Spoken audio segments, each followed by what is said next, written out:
The Big Game is sponsored by Phillips Law Firm, unleashing justice for you. Hello, everybody. Chris Egan here, King 5 Sports. The Big Game is back, and we've got a dandy tonight. Emerald Ridge facing off against Puyallup. It's homecoming night tonight for the Jags, and Coach Donovan joins us now. And Coach, this is always fun when you face off against the Vikings, you face off against the Rams, a lot of rivalries in Puyallup, but this is a big one tonight. Your thoughts on this matchup against Puyallup? Yeah, well, I mean, watching film, they're going to be tough. They're always good. They're coached well, and so it's going to be a tough one. It's going to be a challenge tonight, but it's good because we got our quarterback back, Braden Paulino. He's going to be back after missing the half of Bethel and then all last week. So, we think our defense has been playing really well. Played GK tough. So if our defense can just kind of hold Puyallup down a little bit, I think we can hang in there. We're pretty big up front, a pretty physical team that can beat you with our ground game, but also if given opportunities, take some shots down the field and use our athletes and speed. So I think we're still trying to fine-tune some things. I mean, as a new staff, you get here in the summer and you try to establish a culture. So we're still trying to be, a little bit more disciplined. We're trying to, do the little things right. But as far as talent, this is as talented a team as I've ever coached. So, all right, let's get the big game rolling.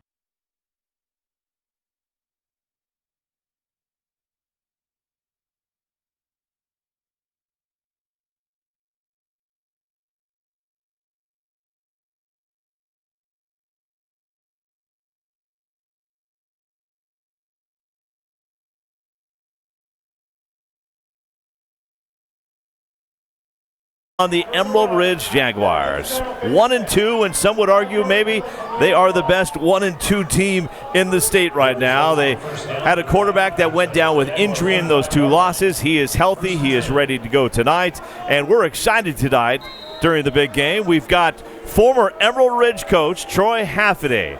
Head coach, they had 5 head coaches for a while. Troy Haffaday was one of those coaches from 2010 to 2019. Also played for the Puyallup Vikings back in 1988 through 1990. Puyallup gets the handoff there. That's going to be Brighton Bailey with the carry. Looks like he has enough for the first down. And Troy Haffaday joins us in the booth. And Coach Haffaday, it's a pleasure to have you here tonight for the King 5 Big Game of the Week. Well, good evening, Chris. I tell you, this is a wonderful opportunity for me. I just appreciate being in the booth. It's obviously a different perspective up here in the box. Usually it's the defensive staff and the offensive staff up here, listening to music and enjoying the scenery and eating their popcorn. But tonight I'm excited to be here with you. Well, it's a thrill to have you, and obviously you know this game of football. 1st and 10, Puyallup took the opening kickoff, and they're going to go to the air. That is Luke Parker with the throw, and on the catch there is Jaden Woodland. He is a good one. And if you're scouting the Puyallup Vikings and you're looking for the wide receivers, just look for 0, 1, 2, 3, and 4. They are the combination you'll be looking at tonight. Josiah Denmark, Jai Mitchell, Jaden Woodland, Lawson Looker, and Zach McGowan. 1st down and 10, and the Vikings are moving the chains right now. Luke Parker, actually a wide receiver. He plays in the secondary. He's playing quarterback tonight. He's played quarterback in the first 3 games, and he's done a great job. Parker going to the air again. He hooks up with Woodland again. Woodland to the 10, to the 5. Touchdown, Puyallup Vikings. I mentioned Jaden Woodland is a threat. 2 quick catches from him, and just like that, Puyallup is on the board, Troy Haffaday. Yeah, and I believe actually Luke Parker was the Washington State Coach Association Athlete of the Week this week. And so obviously he knows what he's doing down there, and looking forward to a good game with him. Yeah, he came out throwing the rock, and the Puyallup Vikings averaged 232 passing yards, and we saw some of that right there. Jaden Woodland came into this game with 17 catches for 240 yards. He now has 19 catches and added another touchdown to his resume. So the Vikings on their opening drive march down the field, get 6 points. The kick is up, and it is no good. So the kick is no good. So the Vikings lead it 6-0 with just 10:31 to play here in the first quarter of play. And Troy Haffaday, you've had the pleasure to coach on this Emerald Ridge staff. Torrey Donovan has done a fantastic job at Emerald Ridge. The Jags are a team that not only gets in the playoffs every year, they're a team that produces high-quality players. We're going to see a couple of them tomorrow. Jacob Lane, Denzel Boston playing for the University of Washington against number 1 Ohio State. You got Jake Skockel over at Eastern Washington, and then a lot of other Jags scattered in Division II and Division III play. But if you're Torrey Donovan and the coaching staff, not what you wanted to see on that opening drive. No, certainly not. However, these are games where they're defining games, right? They're 1-2. However, it gives them a little chance to kind of settle down, get the nerves out, and they'll bounce right back. I know Coach Donovan has his troops ready. And you talk about defense, Troy. This is an Emerald Ridge team coming off of a loss to Graham Capalson, but they only gave up 14 points to a very lethal Eagles team. Very much so, and I think obviously that's their strength is their defense, and defensive line especially. They got a couple guys back last week, and and they get the quarterback back tonight. So again, just a great opportunity for them to bounce back and show their perseverance. All right, so the Vikings lead it 6-0, coming to you from Spark Stadium here in the first quarter. They score on their opening drive. Luke Parker, a couple nice throws, hooking up with Jaden Woodland. And I mentioned those threats on the Vikings offense. They've got a lot of them. Jai Mitchell, Jaden Woodland, Josiah Denmark, Lawson Looker, Zach McGowan. But now it's Emerald Ridge's turn, and they have a young man by the name of Braden Polino. If you're a Vikings fan and the name sounds familiar, he actually played for Puyallup last year. Now transfers. Now the quarterback at Emerald Ridge. Puyallup has brought in a quarterback by the name of Noah Smith. Won't be eligible until next week when they take on the Sumner Spartans. So it's Luke Parker, the athlete, that does it all and looks pretty good at quarterback too. Very much so. Very much so. All right. What do we know, Troy, about this ER offense? We know that Braden Polino is starting. We know that when he's out there, they're very good. They took out Kentwood in week 1. They were leading Bethel. Then he gets injured. Bethel comes back and wins it. Couldn't play against GK. They couldn't score, but he's healthy tonight and on the field. Yeah, I like how they spread it out, and they're very dynamic. I love the open look, get them spread, kind of see if they can get the run game established. And I think Polino's going to throw deep, and he is looking, but could not find Hunter Russlin. Hunter Russlin was the targeted receiver on that one. Intended for number 0, Hunter Russlin falls incomplete. Brings up second down. Troy Haffaday coached the mighty Emerald Ridge Jags. Some great years you had there. Yeah. Still good to see. You got Torrey Donovan and Adam Skockel, part of that those 5 coaches down there? And former players down there coaching as well. So, I mean, even we have a coach coaching the ladies' flag football team as well down there coaching the guys. So it's fun to see them. And my apologies, that was Hunter Russler.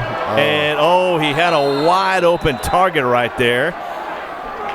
He was looking for number 23 on the Jags. Looking at my roster, Penalty flag in the backfield. it was Timothy Woodard, a 9th grader. And this Emerald Ridge team, talking to Coach Torrey Donovan, very young. A lot of youngsters. They have several 9th graders that will play tonight. Yeah, that's what I was talking to Coach Donovan earlier this week, and he was kind of talking about how their youthful group, a lot of juniors, and their freshman team's looking pretty good this year. So, again, they're establishing, what they know, and it's the little details that matter. And Coach Donovan's done a great job of making sure that these guys know what they need to do tonight to be successful. It is homecoming night tonight for Emerald Ridge, wearing their black tops and black bottoms with their gray helmets on top. The Vikings just a half mile away from their home, Puyallup High School, wearing their road white pants, white tops, and their old school purple helmets with the Vikings across the top. We talk about Emerald Ridge, head coach Torrey Donovan, 1-2 so far this season, averaging just over 18 points a game, giving up 21 points a game. Right now, the concern, if you're Emerald Ridge, Troy, they're only averaging about 51 yards rushing a game. So that, I think, is a concern if you're looking at this. They got to get the run game going a little bit. Yes, of course. And when you get the run game established, it opens up your passing game for sure. And hopefully they start working with that. And again, it's all about the game plan and what they can see as a weakness, and they'll attack that weakness. And at that point, I truly believe it's up in the trenches. You got to get that line of scrimmage established, and again, like you said, the run game is really, really important in doing that. And a name you may be hearing tonight a lot from Emerald Ridge is that Zab Zankner comes into this game with 297 receiving yards. Zab is a playmaker. We saw him last year making a lot of plays, so he's somebody that they want to get the rock to quite a bit. Emerald Ridge started the season with a 34-19 win over Kentwood, the Conquerors. Then they lost a tough one to Bethel, 21-31. Week 3, you're facing off against a GK team that we saw in week 1 of the big game. They took out O'Day and only lost 14-0. It's a loss, but they got to be pretty happy with the way they held up against them. Yeah, I mean, GK is a well-established program and a great team and has done really well over the years. And so, yeah, just to get out of there 14-0 is certainly a significant victory in a lot of ways. Troy, take me through what we're seeing on the field right now. The referees are talking. And help me out here, but this usually means there was some talking on the field. The referees bring the captains and coaches out, and now the coaches are talking to the players. Is that what we're seeing? We're seeing this a lot in high school football. We are, and it's unfortunate. However, these rivalries are established, way back when, and they're only 5-6 miles apart, 45 minutes away by car, though. Because of the Southfield traffic. However, yeah, these unsportsmanlike calls sometimes, are unfortunate, and hopefully the referees looks like they're getting control of the game right now, which is nice. All right, Torrey Donovan talking with his players. You'd see Torrey right there in the middle, chatting with his Jags players. Coach Haffaday talked about it. It gets chippy. These are rivalries. Yeah. These kids have been battling since kindergarten, then they get into junior high, and you got Aylen and Edgemont facing off against Glacier View and Stahl and Ferrucci, and now they're in high school. So these kids have been playing each other ever since they were 5 to 6 years of age. Yeah, they are. And, and the thing is, that's what I love about, Coach Donovan. He understands the little details matter, and it does come down to, playing with inside the whistle and making sure you're doing the right thing all the time out there versus, chipping at each other. All right. 3rd down. ER in some trouble. Polino scrambling, looking for some room. Great little run right here. Picks up some change. That should give him a little room to get off a cleaner punt, but a nice little carry there from Braden Polino. That's going to bring up 4th down, and the Jags will probably punt this away. I don't think Torrey Donovan's going to get that risky this early, is he? No. Yeah, that field position is important, so again, yeah, that's a smart call right there. All right, just the penalties early cost the Jags some field position. If you're just joining us on the King 5 Big Game of the Week, brought to you by Phillips Law Firm, unleashing justice for you. Puyallup got the kickoff. They went down the field and scored. A couple nice passes from Luke Parker to Jaden Woodland. They missed the extra point. I'm not quite sure what's going on down there right now, Troy. The referees are still discussing stuff. They keep pointing Puyallup's ball. Did ER go for it on 4th down? Was there a miscommunication down there? I think ER thought it was 3rd down. I thought it was 3rd down, Troy. Yeah, so did I. And on the far side, it was 3rd down as well. When there we go. Now it's 4th down. Okay. 4th and 14. I think, and Torrey Donovan is still down there talking to. He's got 3 officials. Take us through the head coach. You've been down there. What's going on right now, Troy? Yeah, just getting clarification. There's so much stuff that is going on down there, and I'm not sure what they're talking about right now in regards to the field position or the down. But well, yeah, I don't. If we would rewind it, I believe it's 4th down, and I think ER is going to be punting. Yeah. Torrey's trying to get some updates. I think one ref literally was pointing because I think he was looking at the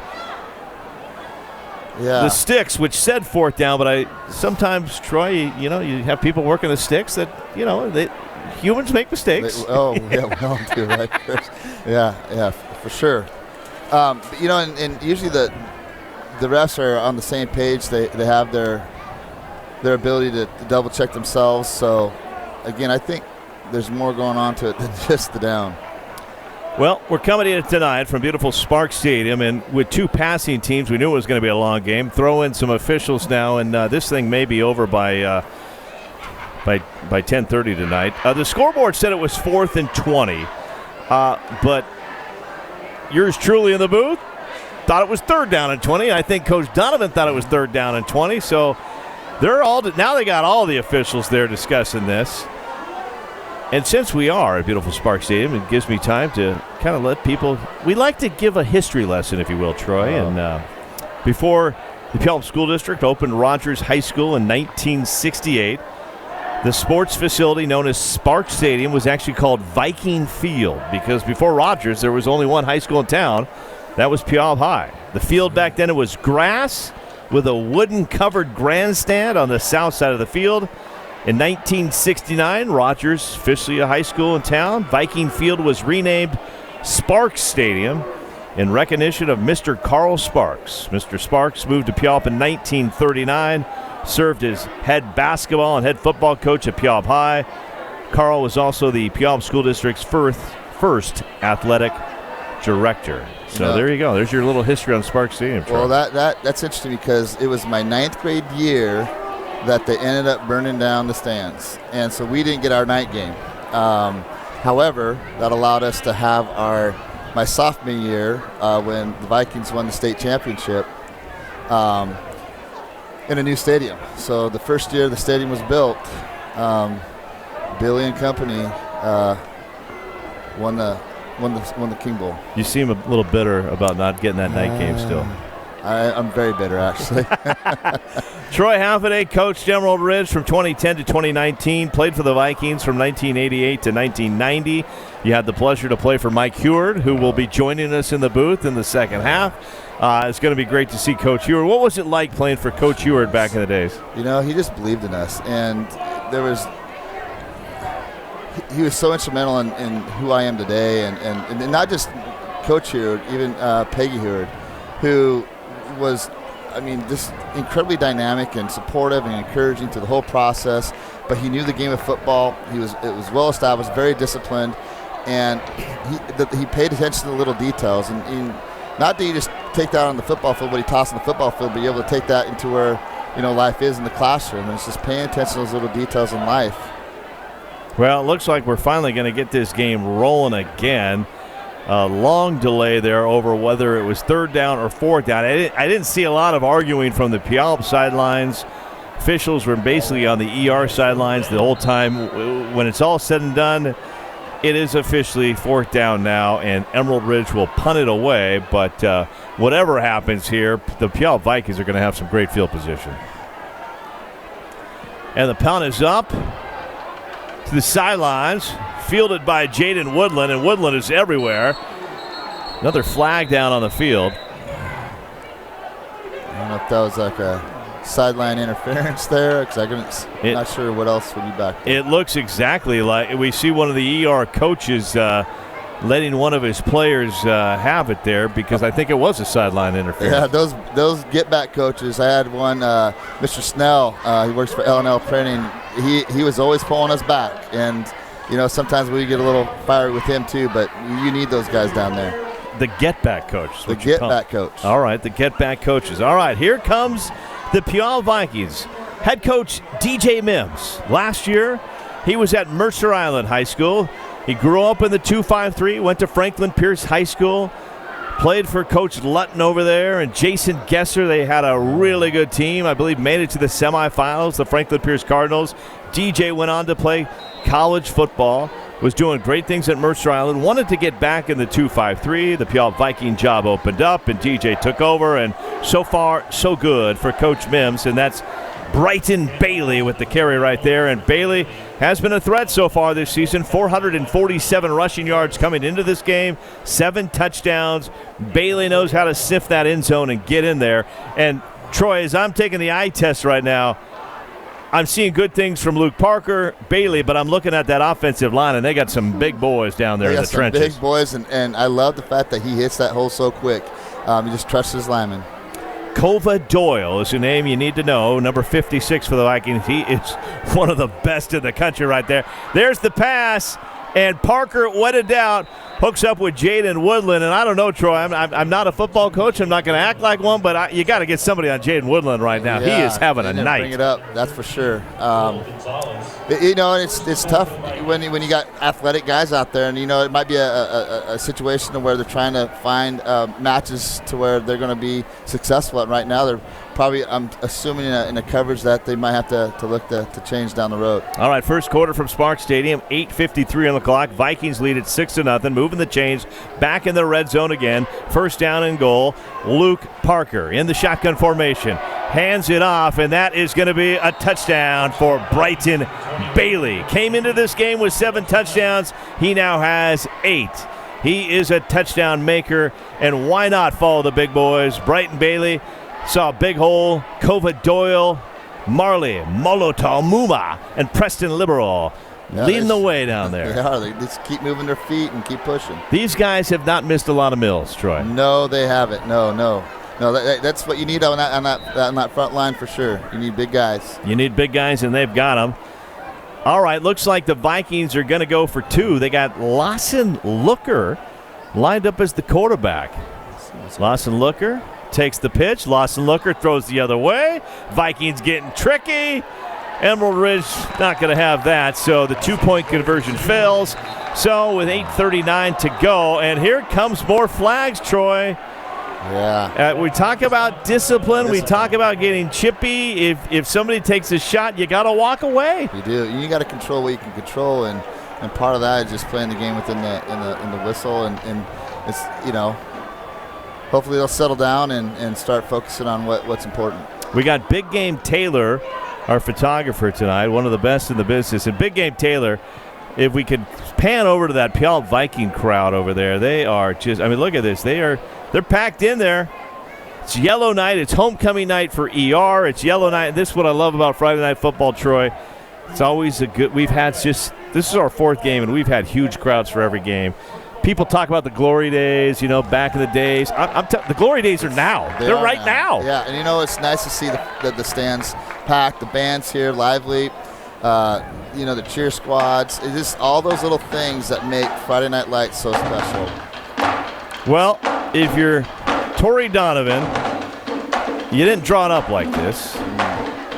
Short kickoff, Puyallup marches down, scores, penalties, you end up deep in your territory, a 15-minute discussion whether it was 3rd down or 4th down. You got to punt it away, more penalties, you have a sideline infraction. Next thing you know, they're on the 5-yard line running it in. Now more penalties after this. What do you do right now? It's not like you can go in at halftime, but you've got to get your guys together and get refocused here. Well, Frosty Western always talked about the parable of the toilet. You just got to flush it, learn from it, and move on. And Coach Donovan does a great job. They're really resilient. He's a resilient coach, and he'll make sure that message is clear. And I love the fact that, they're staying calm on the sidelines. There's no, craziness going on there. So it's just a matter of the kids just settling down and playing a little football.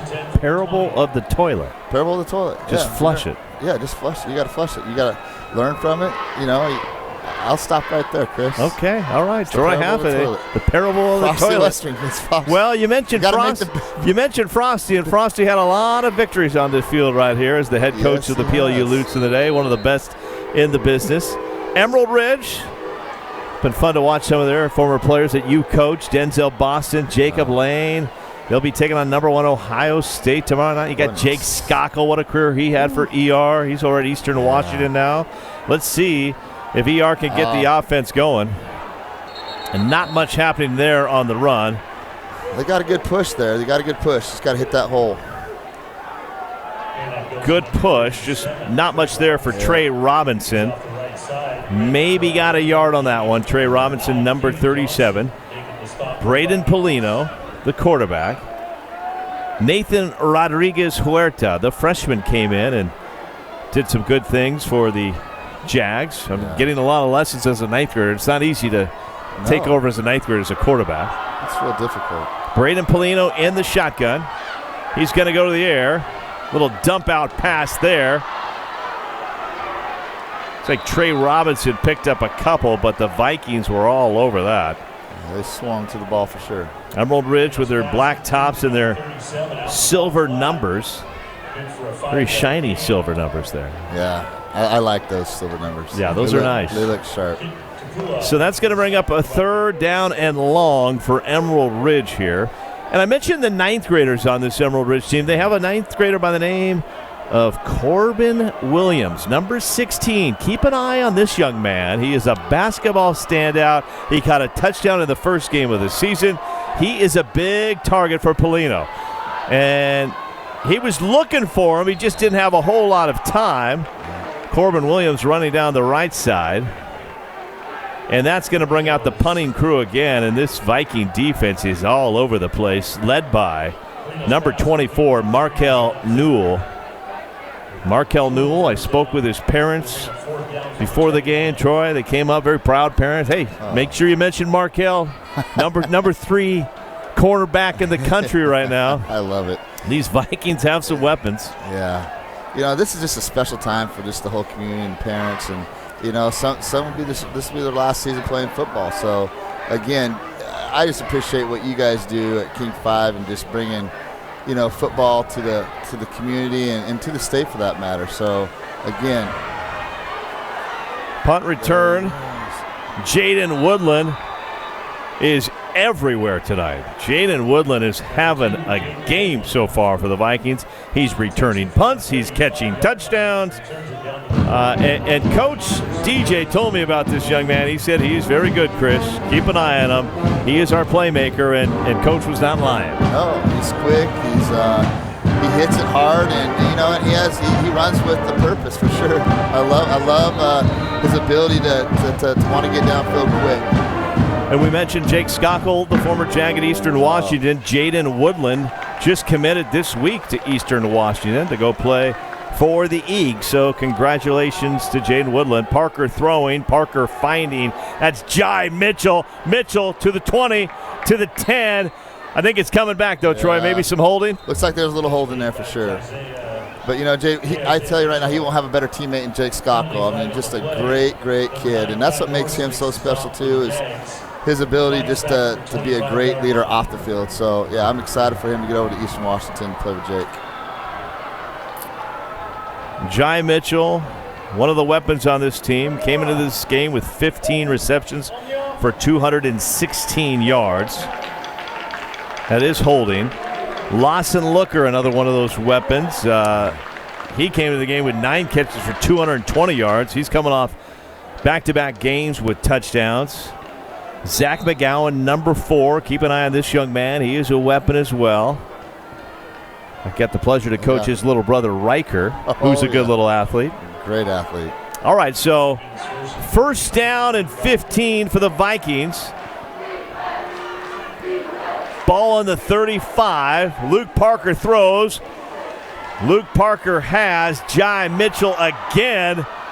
When in doubt, just run the same play over again and hook up with Mitchell. Just get it to your playmakers, right? And that's what they're doing right now. They're just trying to spread the field and just get them in open field and let them take off, let them be athletes.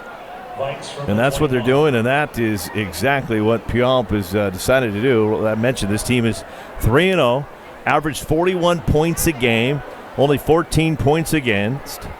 Open up the season with an impressive 25-19 win over Tumwater. Then defeated Evergreen, went down south to Evergreen, won that game 48-14. Picked up some In-N-Out burgers on the way home. Last week, I thought Skyview was a pretty decent team. Puyallup took care of Skyview 52-10 in week 3. And what's scary, and I've mentioned this, is they're going to move another one of these athletes, that being Luke Parker, to a wide receiver next week when they face off against Sumner. And then you got this young man, this transfer coming in from the Kitsap area, Noah Smith, who's a junior, and I've heard he is a fantastic quarterback. We'll see him next Saturday for the first time. Handoff there to Bailey. Bailey picks up a couple yards, so that's going to bring up a 3rd down and 5. So this is certainly a big series for ER to get a stop right here. This is where you need some of those Jeremy Biambongo to step up. Daniel Robertson needs to step up right here. There's some big names there. Kai Norris back there. Joel Gonzalez. Let's see if they can bring some defensive pressure here. Emerald Ridge down early. Offsetting penalties, Troy? That's right. Yep. All right, looks like we're going to have offsetting penalties, so things continue to stay a little chippy out there. Yeah. Third down from the 25-yard line for the Vikings. All right, 3rd down and 6. Chris Egan alongside Troy Hafferty. Puyallup Vikings lead it 12-0. 5:44 to play. First quarter coming in from Carl Sparks Stadium. And looks like it's going to be offsides on Emerald Ridge. And Luke Parker sold that one pretty well. Yep. It's got to be disciplined. And it's tough when these games are emotional, and you got to settle down a little bit and start thinking and doing those little things right. So yeah, great job by playing to the situation. Yeah, Luke Parker with the snap count gets him there. Luke Parker, older brother Dane Parker, pretty good little athlete as well. Wide receiver, played for the Vikings. Now plays on Saturdays. College athlete. Great kid. Handoff there. Brighton trying to get something going. Can't wrap them up, and they bring it. Finally, it takes about 5 to 6 Jaguars, and they bring them down. And another scary fact, Troy, about this Vikings team, if you're Sumner and you're going to be watching this broadcast, is not only do they bring in a fresh quarterback next Saturday, they also have another running back, that being Malcolm Akufo, who was not eligible for tonight's game, but he played for Emerald Ridge last year. So we have a little switch. Running back from ER goes to Puyallup. Quarterback from Puyallup goes to ER. So yeah, it happens nowadays. It does. It does. And that's you got to deal with those things. And there's the pitch, and good defensive play right there from Emerald Ridge. A couple guys on the tackle there. Well done. Quentin Gardley getting over there. And how do you approach that as a coach? Because it's happening all over the state. I think I'm not a high school coach, but I've always told folks, focus on the kids you have. Try to keep the kids with your school. Create an environment that keeps them there. But kids are kids, parents are parents. Things are going to move. People are going to move. Oh, for sure. And and there's different cultures, different environments, and they're looking to go to a place where it's going to be beneficial to them. And it's unfortunate. Looks like the Vikings may be taking a timeout. And there's our head coach right there. Great shot from Big Game Taylor. Head coach DJ Mims. Last year, I remember he was at Mercer Island, and I just remember the positivity, the energy. And I was talking with one of his assistant coaches, Dane Looker, about DJ Mims. And Dane said this is a guy that came in. He wanted to install a little discipline. He wanted to make sure, they understood that he was in charge, but he has not yelled at these kids at all. And it's all about his philosophy of earning the kid. He wants to earn the kids' respect, so they respect him. He has done that. He did a great job at Mercer Island. This is his first year at Puyallup. And, the other thing he's done, Troy, which you did at Emerald Ridge, he's kept a lot of coaches there and surrounded himself with some pretty good names. We mentioned Dane Looker being one of them. I mean, one of the greatest Vikings of all time is on his coaching staff. Yeah, and that is certainly attracted to a lot of kids out there for sure. But then again, you have the same thing going on with the ER staff. I mean, just phenomenal guys. You really do. All right, 3rd down and 11. Emerald Ridge defense needs a big play here. Parker in the shotgun. Parker's going to keep it. I mentioned his athletic ability. Great little run there for Luke Parker. His dad said you could call him Gooey, and his dad is one of those coaches down there on that Viking staff, and he's done a great job as well. Yeah, it looked like he didn't want to slide right there, Chris. No, he's a tough kid. He's not a quarterback. He's an athlete, and this kid will be playing on Saturdays one day as well. First and goal, so Luke Parker with a great run picks up the first down. So with 3:31 to go, if you're just joining us, we're still in the first quarter. It's been a long first quarter because we had some officials discussing whether it was a 3rd down or 4th down. Handoff, Brighton taking it right side, and he picks up about 5 to 6 yards, and we've got more flags on the field. Troy Hafferty, we're seeing too much yellow on the field tonight. Yes, we are. And, and again, the emotion is certainly out there tonight, and that's what makes these rivalry games fun. You got the alpha males wanting to compete, and hopefully they can settle down a little bit and start playing discipline. Dennis McFadden, one of the coaches over there for the Puyallup Vikings. Andrew Lawrence, not only a great coach, but he's produced, we're going to be hearing from Mike Heward, who produced 3 great quarterbacks. Andrew Lawrence, 2 of his sons were offensive linemen here. One of them now playing for New Mexico, and then he's got a youngster who's in the 8th grade that looks like he's a 12th grader. Remember the name Mason Lawrence, because that's the name we'll be saying next year. He's a 9th grader, Troy. I have a feeling he'll be starting on this Vikings team. He is a mammoth. He is a great kid overall, too. Well, with the talent out there, that says a lot about who he is. And, all right, we got a timeout. Once again, the King 5 big game of the week. Week 1, Troy, we were out at Art Crate. GK won a thriller. And then week 2, we had another great big game. It was Bellevue taking on Lake Stevens. Lake Stevens held on to win that one.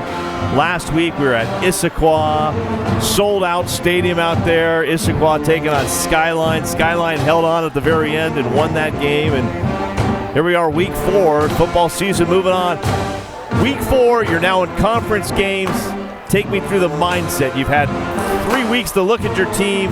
Now it's all about health and who you need out on the field, right? Well, they're defining games, and especially early in the season like this, where the conferences are the way they are. They're new this year, so and I just love the fact that they're establishing these games early, these rivalry games early, because it sets the tone, and you don't have to wait till the end of the season. It's like, let's go play football right now. Yeah, no rest for Puyallup. They get a big game tonight, and then next Saturday right here they'll be welcoming the Spartans from Sumner, the defending 4A state champions. Keith Ross has done a fantastic job. You've had some great battles against Coach Ross over the years, and one of the best in the business down there. And he's dynamic, and he's a kid magnet for sure. But that's just also, again, another coach that goes out in the community and does some great things in the community. So again, a lot of great coaches are still coaching, and going back to Coach Mike Heward, he's touched so many lives, and certainly ours. And it's just such a, you go to Coach Erath and what he's done in the Puyallup community as well. So he's done a lot of good for us. Darren Erath, one of the Vikings' all-time great quarterbacks, one of those 5 head coaches for Emerald Ridge back in the day. Nice little catch right there. Lawson Looker. Raleigh. Getting up. It takes about 6 Jags to bring him down, but Looker showing a little bit of that athletic ability. Yeah. And if the name Lawson Looker sounds familiar, well, sure, Dane and Amy, his mom and dad, but more importantly, this is the kid that was the point guard for the Puyallup Vikings, made it to the state championship game, had a phenomenal state tournament at the Tacoma Dome for the Puyallup basketball team, a team that will be back this year. They're locked and loaded, but it was so great to see Lawson just playing some great basketball last year and doing it on the football field as well. I love his dad, but he gets his athletic ability from his mom, because his mom's the best. Hands down. Hands down. It's all Amy. 3rd and 15. Parker looking, going to the air, and how about that? Lawson Looker put another touchdown on the board. Yep. I just love how he gives the ball right to the referee. Just a class act right there, and again, just a great family, and rallying around his son. And you said it, class act. This kid works hard. This is he's got an older brother that played for Rogers, now plays on Saturdays, Dordt University, a top 20 team in the NAIA. Yeah. Sisters off in Montana doing great things there, one of the great equestrian riders, if you will. And then Lawson just, you know what, phenomenal kid first and foremost. For sure. Great athlete, just has a knack for scoring, and this is 3 weeks in a row that Lawson Looker has cashed in for a touchdown. And they're going for 2, Troy, but they're going to be denied there. So, but if you're Puyallup, you're feeling pretty good here in the first quarter. They take an 18-0 lead. You have touchdowns from Bailey. You have a touchdown from Woodland, and now you get a touchdown from Lawson Looker. And if I'm Coach Donovan, he knows what he's going to be doing. It's not about the scoreboard right now. It's 0-0 in his mind, and we got to play the next play. And the scoreboard will take care of itself down the road. So again, it's continually flushing that last play, whether it's good or bad, and then getting on to the next play and executing and being disciplined. And that's what I'm seeing down there. I'm looking at the sidelines as we're seeing the Puyallup student section, but I was glancing down at the Emerald Ridge sidelines, and Troy, exactly what you were saying is what I was seeing. I was seeing a lot of coaches going to players, having little moments with them. It wasn't yelling. It was pumping them up, kind of trying to keep them fired up. And let's be honest, it's 18-0. It's anybody's ball game. There's a lot of football to be played here. Sure. Yeah, you go back to when they're going into the quarterfinals, semifinals, and they bounce back. They're a resilient coaching staff, and they bring that to their team as well. All right, kick into the end zone. Thank goodness high school has not adopted the NFL kickoff rules because, it helped the Seahawks get a win on Thursday night. But Troy, I need a algorithm to figure out what the new kickoff rules are. Yeah, I don't know it, and I don't think they know either. So I don't feel so bad because if they don't know and we don't know, we're in the same boat. So we'll just keep rowing. And surprise, surprise, another flag on the field. The big game brought to you by Phillips Law Firm, unleashing justice for you, and can't thank them enough. Wicked Pie Pizza, by the way, brought us some pizzas, Troy. Downtown Puyallup. Delicious. Love that. Yeah. I love that. I miss Chris Johnson and the old Sparks Deli. You weren't supposed to say that because my wife's watching. I got to be careful with that eating. We use a special camera, so it okay. filters off the weight, Perfect. so you look I beautiful. like it. Thank you, Chris. Well, Emerald Ridge, once again, deep in their own territory. Yeah, and those penalties, continue to hurt and set them back. So we just, got to get settled and start playing that next play. Chris Egan, Troy Halfday, coming in from the King 5 big game of the week. Polino looks, Polino throws, and that is Zab Zinkner with the reception. Only picks up a couple yards on the play. Will Lorenz for Puyallup was there on the tackle. Will Lorenz, Markel Newell, a couple great DBs back there for the Vikings. Jaden Woodland doesn't get much rest. He'll play offense, he'll play defense. Jai Mitchell also out there. This is a very loaded up Vikings team. Yeah, and they're rallying into the ball real quick. And they're keeping everything in front of them, and then they just rally. Hayden Dieter sets it, snaps it. Polino looking, throwing. Good upfield. And that should be enough for a first down right there. Pass complete to Zinkner out of the left flat. Good for a first down for the Jaguars. That is a first down for the Jags right there. See, it's those little victories right there that that will add up over time. I believe that was Hunter Rustler with the reception for the Jags. Nice little catch. This is just little by little. Little by little is what you need to do. That's all you need. All right. First quarter, 31 seconds to play. 18-0. Puyallup leads it. Emerald Ridge in their black tops, black bottoms, gray helmets. Handoff. And the Vikings are all over it right there. Will Lorenz with another tackle. Old Malachi, big old Malachi was in there, number 57 with the tackle as well, helping out the Cause. Yeah, Puyallup's doing a great job of getting, their D-line moving, running some stunts. And, it's hard to get hands on those guys. They're athletic, they're strong, and they're big. And so, again, it's just trying to figure out what Puyallup's doing up front and then, establishing a routine to where we can get, those little victories, one play at a time. All right, so that will be the end of the first quarter. Puyallup Vikings on the road tonight, facing off against Emerald Ridge. It's their homecoming night, and so far it's been a little bit of purple rain as the Vikings lead it after quarter number one. 18-0 is your score. We'll be back for the second quarter. The big game is sponsored by Phillips Law Firm, unleashing justice for you.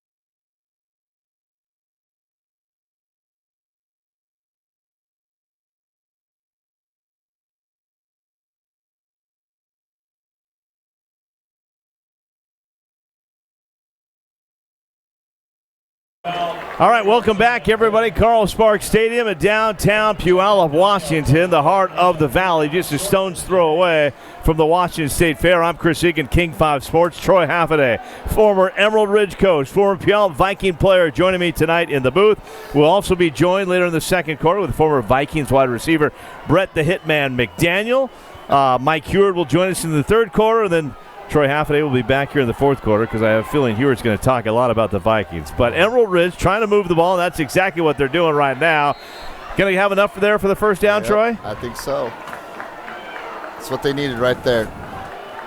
And Emerald Ridge, got to give credit to Torrey Donovan and his coaching staff. They've done a great job. I'm down 18-0. Chippy game. You got a lot on the line tonight. Rivals. Could have been easy. Throw some helmets. Get upset. Yep. Turn it off. That's not what they're doing right now. He's got them back on the field going strong. Yeah, that's what I love about Torrey. He's one of the most loyal guys you ever meet. But he plays calm, and he's a great guy that keeps his head straight. So, I mean, those kids are blessed to have him as a coach. All right, first down at 10. Little dump-off pass right there. Picking up a first down, Trey Robinson. Great little move there from Trey. Makes the catch, makes the move, gets some yards, and here comes the Jags. So you get a little momentum going, and, good things happen. Just, stay disciplined now.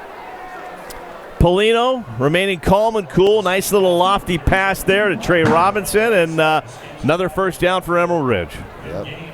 Just got to keep the drive alive, and, again, just don't do anything that's going to hurt themselves. All right, first down at 10, second quarter of play. The Vikings lead it 18-0.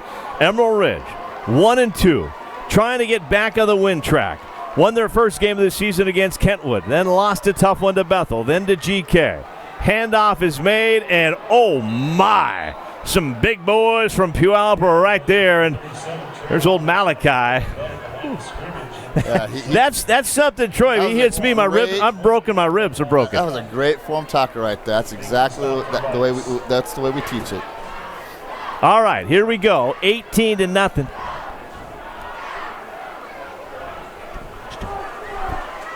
Emerald Ridge trying to move things. Second down and 10. 10:08 to play here. Braden Polino.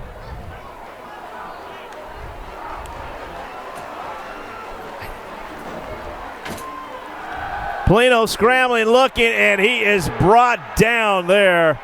Big old sack, and Puyallup bringing the pressure. Yeah, Chris, that certainly hurts when we get a sack like that when we had momentum going. Momentum was on ER's side, and all of a sudden the defense has just stepped it up. Some of the big boys. That's a freshman, by the way, for Puyallup there.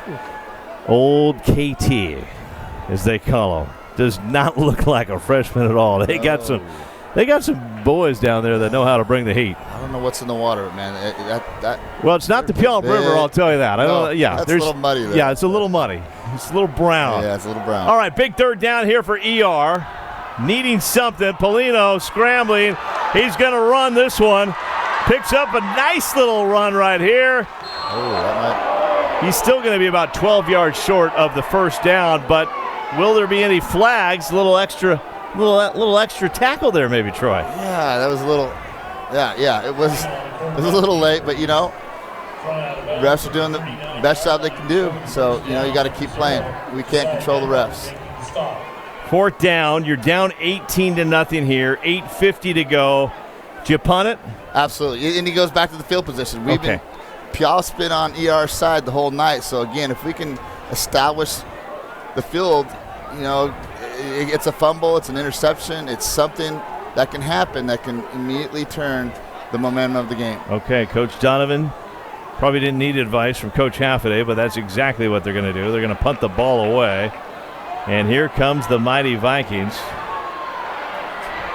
And that's Brighton Bailey. Brighton Bailey, 40, 30, 20, 10, touchdown! Brighton Bailey, playmaker, punt return, 70 yards. Welcome to the King 5 Sports Prep Top Plays of the Week. Brighton Bailey Holy cow. They executed that really well. Their blocking was great, and he came back to the side where he needed to get back to, and there was nobody there. Do we see any flags on the field, Troy? Oh, looks like there is one. So the official said, hang on, Mr. Egan, don't make it a top 10 play quite yet because this one is coming back. And sure enough, we have holding on the Puyallup Vikings, so that one will be coming back. That will. Now, the ER needs to take this opportunity to execute and take advantage of the situation right here. They got a big break, and so now it's time to hopefully step up the D a little bit and make a stop. Okay, 8:08 to play. Big turn of events there. Brighton Bailey went 70 yards on a punt return. It comes back because of a holding call. But right now the Emerald Ridge defense could be a little tired. They've been out in the field quite a bit, but they're going to need to come through with a big stop here because Luke Parker has a lot of weapons to choose from. Vikings with trips to the left. Lawson Looker by himself on the right side. And it looks like the Vikings want to talk things over, and they're going to take a timeout. And it is a timeout. DJ Mims wants to talk it over. 18-0. Puyallup takes the timeout. They're second, I believe, of the first half. And we mentioned some of the Puyallup greats. We've been kind of sprinkling them in. You obviously a linebacker in the day, one of the best in the business. I'm going to begin, though, when I think of Puyallup football. I know a lot of people are going to throw the Heward name out there and things like that. I'm going to begin with Mark Ledbetter. Oh, my. Mark Ledbetter, I believe, was one of the first to play professional. I think he played in the USFL, played for San Antonio. That was a name growing up as a kid. I remember as a youngster as being one of the first great players coming out of this area. Yeah, he was Matt Ledbetter is one of my friend's older brother. He played at WSU, and what a career did he have. And, again, he was the guy that I always looked up to, walking to the fair and seeing big old Mark Ledbetter out there. I mean, he was special for sure. He was special. Another one of the special ones, we're going to give you a break for the rest of the second quarter to get a drink and talk with some kids. We're going to bring in former Viking wide receiver, but I want you back in the fourth quarter. Will you be back in the fourth quarter with me? You know, Brett's going to do a great job, but I'll be back. You're back, okay. But I tell you right now, you got Brett McDaniel, who's an amazing guy, but again, he's one of those community guys out there that does a great job for all of us. So again, just a pleasure being here. Troy Halfpenny, don't say goodbye because you'll be back in the fourth quarter. But we're going to welcome into the booth right now former Vikings wide receiver Brett McDaniel, get his thoughts on some things he's been seeing. Brett McDaniel played on one of those King Bowl teams, two of those King Bowl teams, 1991 and 1992. Brett McDaniel now joins us in the booth. Troy Halfpenny, always great to hear from the coach. And here he goes again, Brighton Bailey with another big carry and a first down. And we welcome him in. He's wearing Husky hat, Husky shirt. He's fired up for tomorrow's game. Brett McDaniel, it's good to see you, my friend. How you doing, Chris? It's good to be with the Prince of Puyallup tonight, and I would have been here a little earlier, but I had to stop off at Hoagie's Corner for a cheesy British. Oh, beautiful, beautiful. And I have one in my bag for you, by the way. So well, I appreciate. What are you seeing from the Vikings right now? You're a former Viking receiver. You played on a team with some pretty good athletes, a good quarterback. This is a loaded Puyallup team right now. I just put my glasses on to get a real good sense of their size. And is it just me, Chris, or do they look like almost like a Division I offensive line, defensive line? They're just huge up front. They have some big boys up front. Nice little tackle right there for Emerald Ridge. Elijah Wallace getting in and getting some pressure. That's a loss of 2.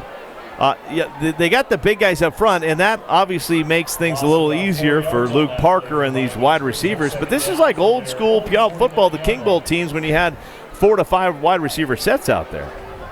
We did? I don't. You don't remember that? Well, I pushed for that a lot, Chris.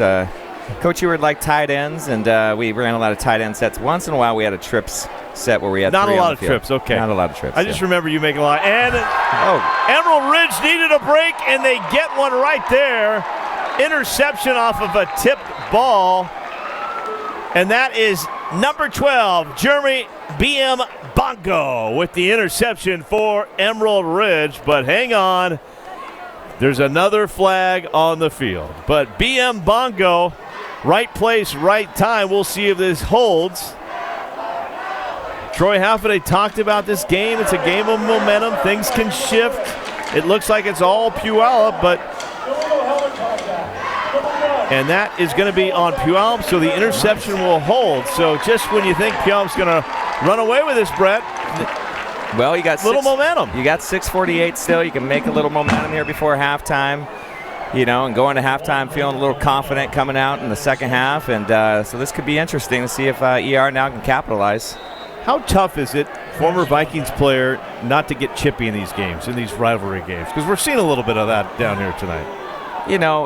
I think it's all in fun. I think most of these guys off the field are really good friends, and when you're on the field, right, it's between the lines. It's a rivalry game, so it's to be expected.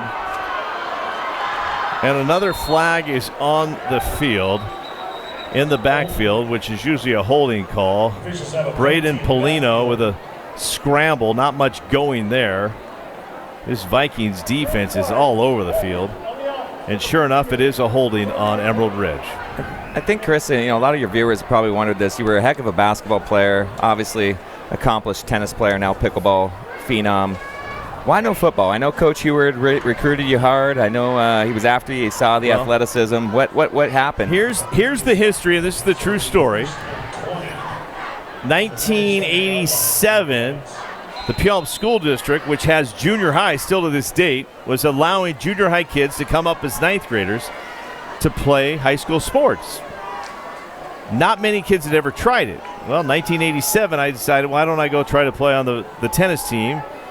I became the first, and this is in the Puyallup historic books, the first ninth grader to ever play a varsity sport in the Puyallup School District. And I played varsity tennis, which was in the fall, so tennis was going well.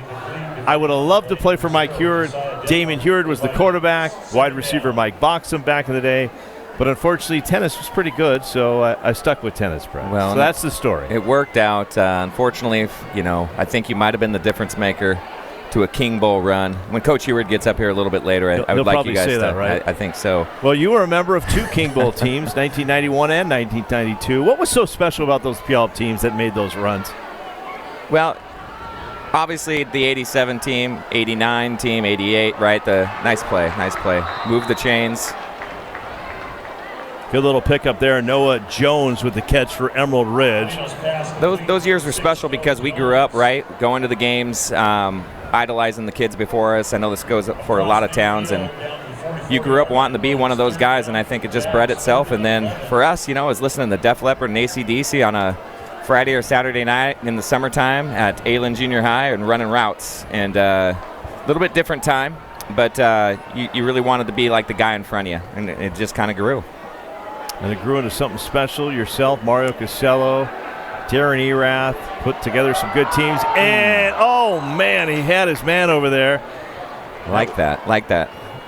That was number 23 for Emerald Ridge.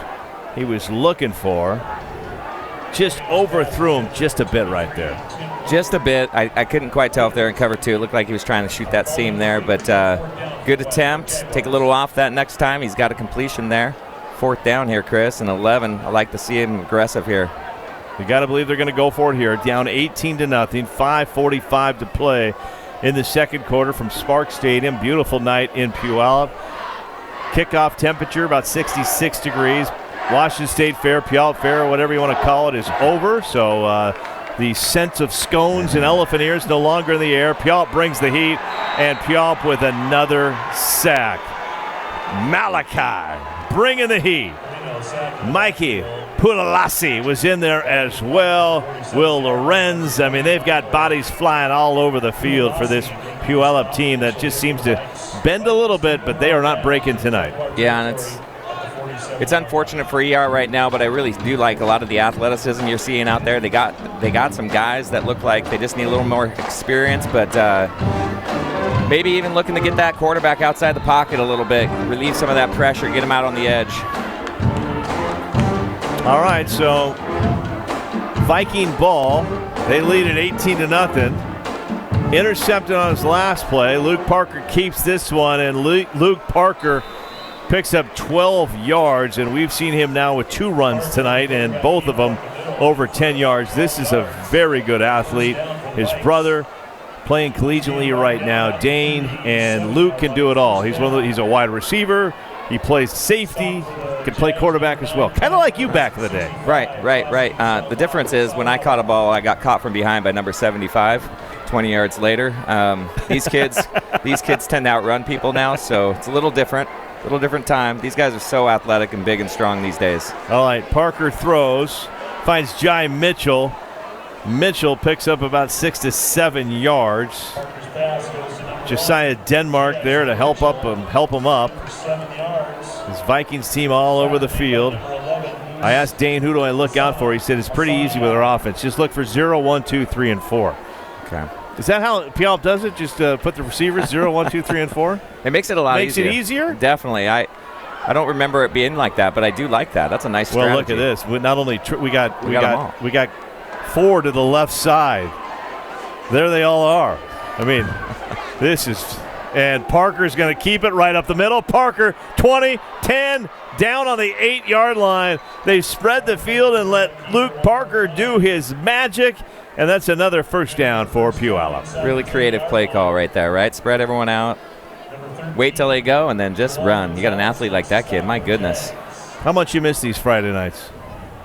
Well – I mean, it was a long time ago, but I think we all miss it, right? I mean, we all come back to the games, and like you said, the smell of the Friday night and the lights and the whole thing, it's just special. Parker again, and Parker is in there for the touchdown. Luke Parker putting the Vikings on his shoulders on that one and just running straight. There's no secret. We're going to just run it right up the middle. We're going to use our big boys to block. Stop us if you can. And Emerald Ridge on that series could not. Luke Parker, a one-man wrecking crew with his offensive line leading the way. And just like that, Puyallup leads it now 24-0. And they are showing the rest of the state of Washington, the rest of the SPSL conference, we could be one of the teams to beat right now, Brett. And I've seen some good I've seen Sumner. I've seen Lake Stevens. I've seen GK. This Puyallup team has the eye test, and they're showing it on the field tonight. I had heard that this team was special. I have not seen it. I was at GK last night, got a chance to see them up close. I've seen Sumner up close, and you are exactly right. Puyallup looks to be the part. They look to be as good or better than I thought, that's for sure. So it's kind of fun to see. When Coach Heward comes by, I do want you to ask him why we didn't, throw the ball a little bit more. I think back and some of these stats now these kids are getting. It's a little unfair, Chris. This whole spread stuff. You didn't think you had a chance of that, huh? No, we had to beg our coach for pass plays, and or act really upset. Maybe get a pass play from time to time. But interesting stuff. I honestly want to get your serious take on this one, because when you talk about Puyallup football, you obviously go to Billy Joe Hobart, led the team to the King Bowl Championship 1987, had a great athlete in Danny Thurston by his side. Tom Gallagher, Steve Wolf on the offensive line, Robbie Roscoe tight end. I could go down through the list. And then you hear the three names, Damon Heward, Brock Heward, Luke Heward. I mean, no question, these are three incredible athletes. Luke Heward now a coach at USC. Damon and Brock both played in the NFL. Damon has 2 Super Bowl titles. In Brock's career at the University of Washington, played with the Seahawks. I mean, what they've done is phenomenal. But lost in the shuffle there is a young man from Western Washington University, from the North Hill of Puyallup, by the name of Darren Erath, that led the Vikings to not 1 but 2 state championship games, correct? Correct, and Darren is a heck of a football coach, too. Still at Blue Junior High, doing his thing with Marcus Yoder, the legends that they are. But, Darren, he does get a little overshadowed, rightfully so. We had 2 or 3 of the best quarterbacks maybe in the history of the state, let alone Puyallup High School, and Darren was in the mix there and led us to 2 championships, and also unknown, he led Western Washington to its only national championship appearance as well, playing quarterback for Western Washington, and ironically lost to Sioux Falls. Can you name the key player for the Sioux Falls team that year? You might know him. He was Kalen DeBoer? Kalen DeBoer, exactly, and so a pretty cool story. Darren was a heck of a guy, still is, and you know him well, and he did a lot for Emerald Ridge football to get them rolling with the last guy. Mr. Halfaday. So it's cool to see. And ER, what was it, a year ago, 2 years ago, they were playing in the state semifinals. State semifinals, yeah, back in 2022, I believe. In 2023, they made a nice run as well. Jake Skocko leading the charge back then. I think they lost to Kennedy Catholic, if my prep history facts are still in my brain. But we'll see here, Brett. What do you do? 3:29 to go. You're down 25-0. How you throw? You were moving the ball a little bit last time. Yeah, I love all the spread. I just miss getting guys outside the edges sometimes in games like this where they're so big and strong up front. Everything's going to have to be really quick for ER at this point. Get it out of his hands. But you got to go for it, right? You're down 25 before half. You need to get a score here if you can. They told me about number 51. He's a freshman. They said, Chris, just call him KT. Katona Tupoa. He is a freshman, and he is a big boy. I mean, he is bringing the heat tonight. Number 51. These are both young teams, but just surprised at the size of some of these ninth graders. Just mammoth, Brett. They're mammoth. It's different. These kids train year-round, Chris. We train for 3 weeks. It's a little, it's a little different now. And I got to name drop one last guy because I'm going to see his two boys tomorrow night. Okay. Billy Hatchett, one of the greatest linemen to come through Puyallup. Yes. He had the mullet. I got the mullet wig for tonight. Got two amazing kids starting for UW tomorrow. Polino throws. Ball got tipped right there. He was looking for Zab Zankner, and Zankner has one catch, and I mentioned Zankner is a great weapon for Emerald Ridge. Had some big plays in the big game of the week last year for Emerald Ridge. They got a nice playoff win over Skyline. Zankner came into this game with 297 receiving yards, but the Vikings secondary, Jai Mitchell, Brighton Bailey, they've been Will Lorenz. They are doing a great job back there right now, and it looks like Emerald Ridge is going to have to punt again. Did I hear you say earlier, did Lawson Looker score a touchdown earlier? Lawson Looker had the third touchdown of the night. Is he faster than Dane? Well, there's the punt, and Bailey already returned one that came back because of a holding call. Lawson Looker has speed. We saw what he could do on the basketball court for Puyallup, and he's had 3 games in a row with a touchdown now, Brett. The cool thing about Lawson, and shout out to Dane and Amy Looker and the family, the Looker family, I ran into him at a dentist office of all places, right? You'd think he'd be nervous, a little worried about seeing Dr. Kai and getting a filling. Dr. Kai Malning. Yeah, Dr. Kai Malning. And instead, you know what? He asked me about my day, how you doing, interested in us, and just such high character kid. It's cool to see kids like that really excelling in multiple sports still. Well, and you are a successful coach, administrator, teacher, and as somebody that interviews kids on this weekly show called the Prep Zone that we do. And once again, it's Parker with a carry, and he's just picking up a lot of all-purpose yards. That would be my, for all the kids watching this broadcast, maybe you're not watching it live, maybe you're watching the replay, is exactly what you said. Eyes up, communicate, get your eyes out of the phone, put the phone away, and talk a little bit. And I'm actually impressed. We've got an ER crew that's behind us. These are future broadcasters. They're taking the time, Brett. Touchdown, Chris. Touchdown right there. Nice throw. Great throw. And that is a touchdown for Puyallup. That is Josiah Denmark. Luke Parker with the throw, Denmark with the catch, and we are seeing all the weapons tonight for Puyallup as they take a 31-0 lead. These kids catch with their hands too, Chris, which is kind of cool to see as well. They're not catching it with their bodies. The hands are out. They're seeing it, the triangle as we call it, all the way to their body. Nicely done. Doing a great job. And in fact, I was giving a compliment to the ER students here tonight, watching and learning, interested in broadcast journalism. My apologies, I can't talk to them more because I'm having to do the play-by-play. I wish I could chat with them. They are nice kids. They're very polite. I can see. Yeah. Nicely done. But that's all. That's my advice to the athletes watching. Is just if you see an administrator, a parent, just give them a handshake, open a door, just be polite, just be good people. And it's simple. And it's really hard, right? You watch on television, you see different things playing out on the professional level and sometimes in the Division I level, and these kids see that, and it's just so nice to see when kids are different. It's kindness and looking coaches in the eye and saying thank you to the people that helped them along the way. It's a new skill almost now, and when you have that skill, it's the separator, and you hear from coaches all the time, we're looking for that. We're looking for team guys that are believing we more than me. Well, and take us through a little bit of that, because you played for Puyallup High, but you've spent some time at different schools, and one of those schools being Sumner High School. Kick is up, and the kick is good. So with 2:15 to go, the Vikings now lead it 32-0 over Emerald Ridge. Homecoming night for Emerald Ridge. They haven't had a whole lot to cheer about. Still some football to be playing, but Brett McDaniel joined us in the booth. And Brett, I was talking about you were at Sumner High School, and they've done a great job down there, I think, of that, of leadership and these young students being great leaders down there.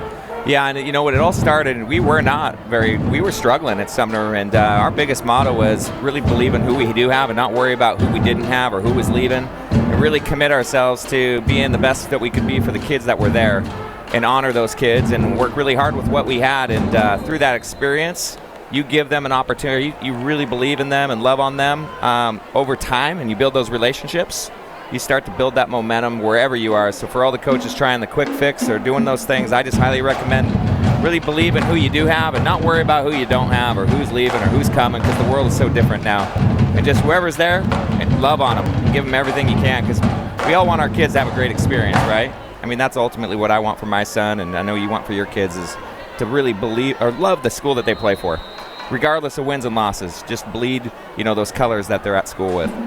And we're seeing that, and we're seeing a lot. It's tough nowadays because the transfer rule, it allows kids to make this move, and we saw over the last year a lot of kids making that move. And where do they see it from? Well, the college ranks. And I mean, 10 years ago, we didn't even know what a transfer portal was. Now there's thousands of kids in this college transfer portal every year, and now we're seeing kids moving from different high schools across the state of Washington. But I love your advice.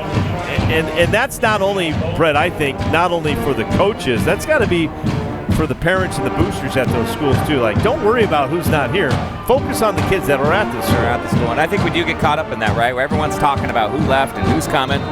And I feel really bad for the kids that are there and who've committed 4 years of their life to one place and want to be a part of something special. So, yeah, that's always been my advice, and it's worked for us, and I really do believe it. And that's why we did it at Puyallup. You became friends with those guys. You weren't going to let them down. They were part of who you were, and they were part of your everyday life. You ate lunch with them. Remember the Puyallup lunch? What was your favorite lunch? The 2 hot dog lunch. 2 hot dogs you got. Nowadays you only get 1 hot dog. I'm gonna admit there was a period in my life where I'd get 10 chocolate chip cookies and a malted malt shake. I'm not even sure there was any protein in that at all. But remember when Puyallup made the mistake of letting us have off-campus lunches? Yeah. Oh gosh. There was a all you could eat pizza on Thursdays, I think. Yeah. If you had leadership, you could go for 90 minutes and have pizza and come back. Well, there they are. The visiting Vikings rarely sit over on those sidelines, but this is Spark Stadium, home to the Jags, home to the Rogers Rams and the Puyallup Vikings. And nice crowd over there, students in their yellow. They've had plenty to cheer about. This is a school that has produced state baseball championships. They had a nice basketball run last year, always a very good softball team. The football team, some say this could be one of the best football teams we've seen in a long time at Puyallup, and so far they look very impressive. Up 32-0 here in the second quarter. Polino looking, doesn't have a lot of time, scrambling and throwing. Hooks up with Noah Jones, and Jones picks up about 5 yards on the play. Nice play. Very elusive of that quarterback. You can see some things with this ER team. It's just they're just so overwhelmed right now on the line, and as you know, games are won and lost at the line of scrimmage. And Puyallup definitely has that taken care of right now. Yeah, KT, Mikey T, and Malachi just bring the heat on every single play, and Braden Polino has had not a lot of time to sit back and enjoy life back there. No, it reminds me of Darren Erath at Edgemont Junior High in 1988. Heck of a quarterback, but Chad Eberhardt was his lineman, I think, and he weighed about 125 pounds. Ferrucci Junior High just came in there and just blew him out. I believe Casey Eberhardt may be a motivational speaker right now. There he is, yeah. And great family from the North Hill. Dad was a veterinarian, I believe, up on the North Hill. Yeah. Producer Aiden getting more than he wanted to on information from the 253. But what a pleasure to be here. Phillips Law Firm, unleashing justice for you, the big game sponsor. Week 1, it was GK over O'Day. Week 2, Lake Stevens knocked off Bellevue. week 3. Skyline took out Issaquah Dandy. It's our first game that's kind of getting out of hand a little bit. Still a little time, though. 1:30. You know, Torrey Donovan and the Jags would love to get something on the board here before the half.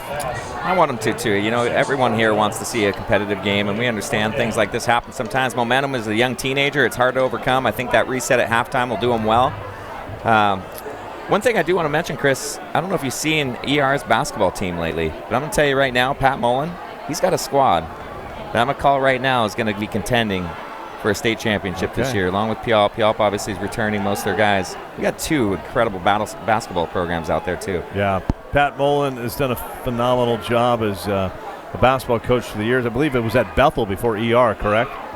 Correct. Won a state championship at Bethel, and one of the good ones.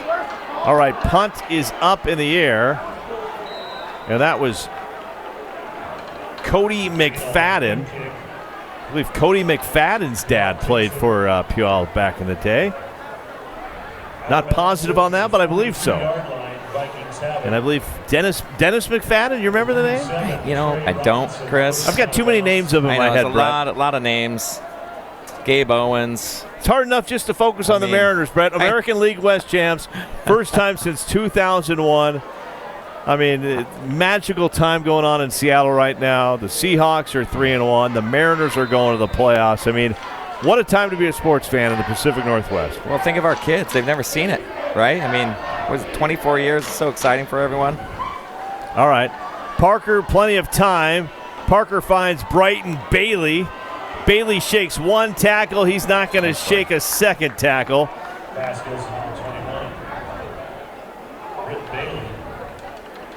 You know, I know your 2 friends on Puck Sports would love this, but what about an upset tomorrow with the Huskies over Ohio? You know, well, would that complete the perfect week of Seattle sports? Well, what's interesting is this is what I love about high school sports. We're watching 2 teams, and we never know where these kids are going to go, but 4 years ago, we were here, and I was watching a young man by the name of Denzel Boston and Jacob Lane do their thing, and now they're starters on this UW team, and that's going to be a sack for Emerald Ridge.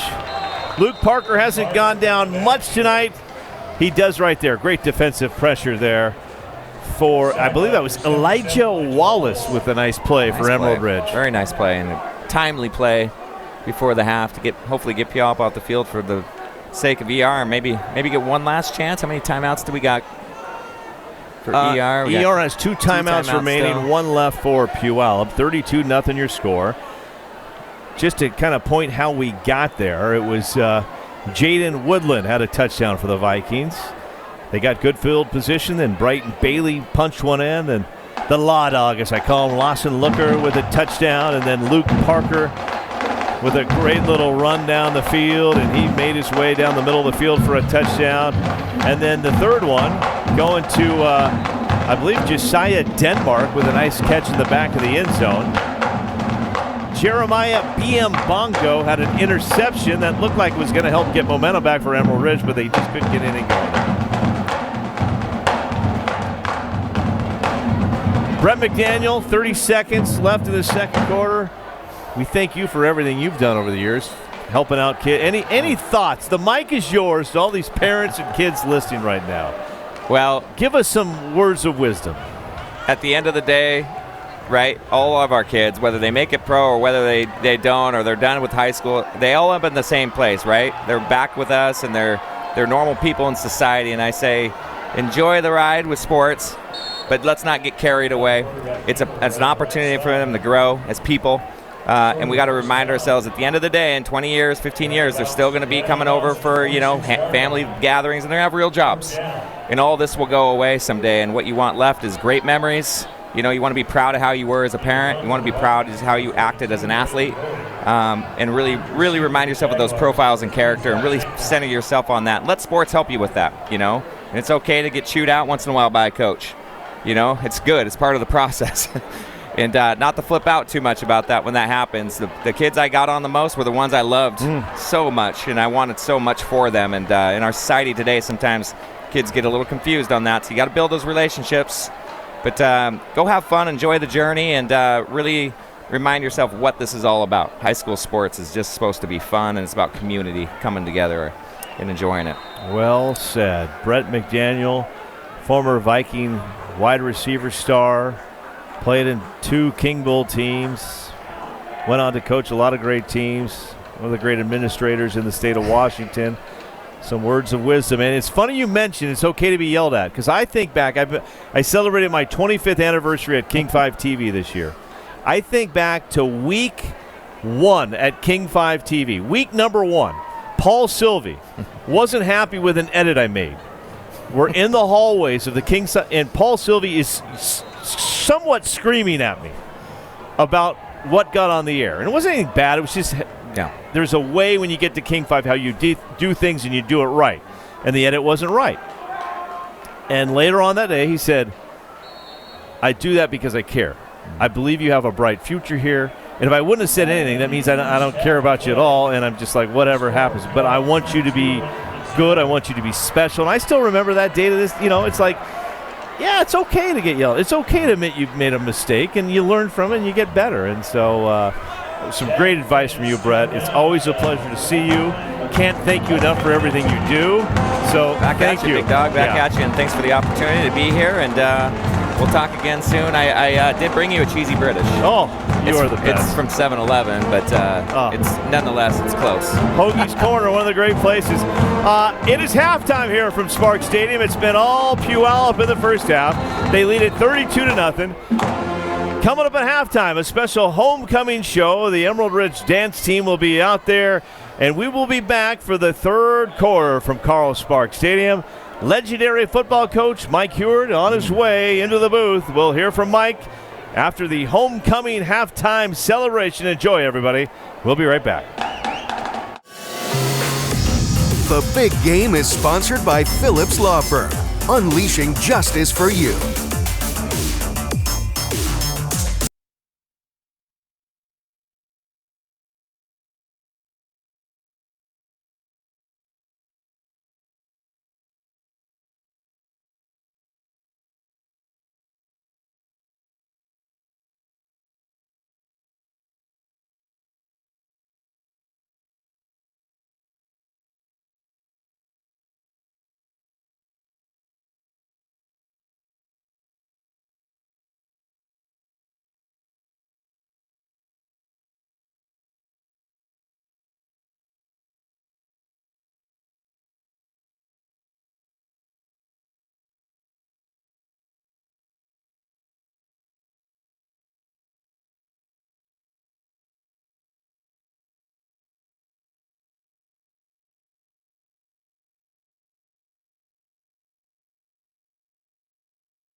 Welcome, Jag Nation, to our 2025 Homecoming Halftime Show. My name is Ed Crow, and I'm the proud principal here at Emerald Ridge High School. We are all very excited that you can be here tonight as we recognize our homecoming court as well as our newly recognized class of 2025 Hall of Fame inductees. Last year, we started a new tradition at Emerald Ridge with our inaugural class in the Emerald Ridge Hall of Fame. As we move into our second quarter century as a school, we want to continue to celebrate the amazing humans who have walked our halls. Earlier today, we hosted this year's Emerald Ridge High School Hall of Fame induction ceremony. We recognize members from 4 categories. We have distinguished staff who had a profound impact on the lives of Jaguar students, a distinguished athlete who excelled in our Emerald Ridge athletics department, distinguished alum who has gone on to grand achievements outside of their time at Emerald Ridge, and a community contributor who are not an alumni or faculty, but who have had a positive impact on the Emerald Ridge community. Before we recognize this amazing group of Jaguars, can I first have all of the Jaguar alums here for homecoming please stand up and be recognized as part of the homecoming celebration.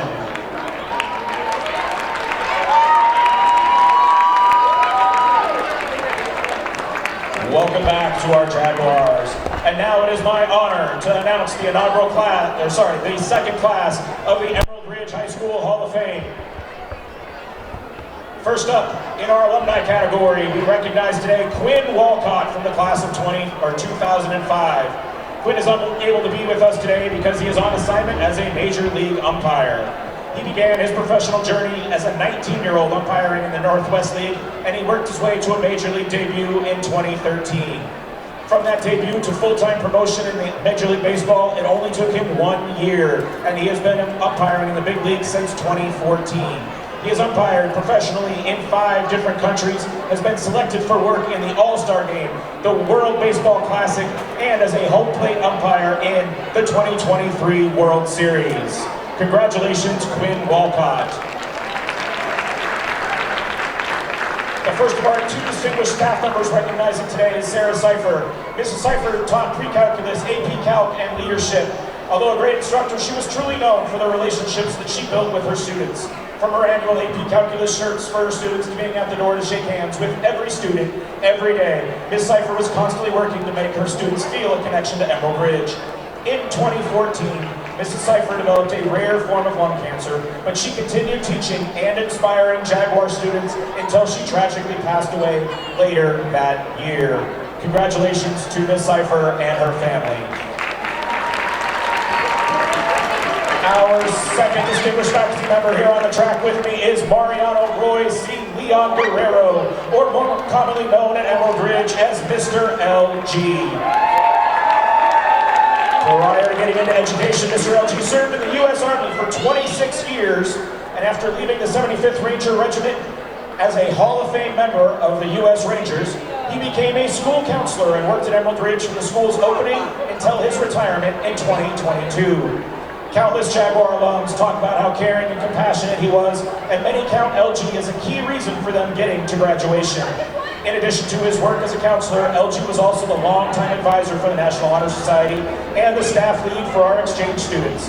Making students from all parts of the world feel comfortable at Emerald Ridge was a particular superpower of LG. Congratulations on your Hall of Fame induction.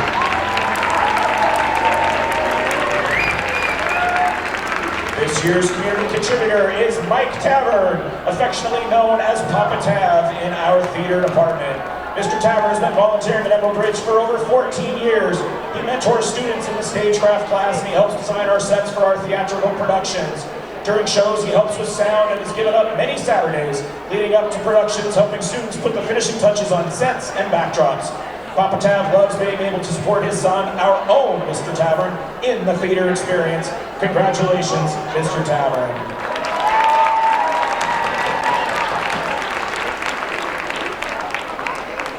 And finally, we have Kylie Marshall Whitehill.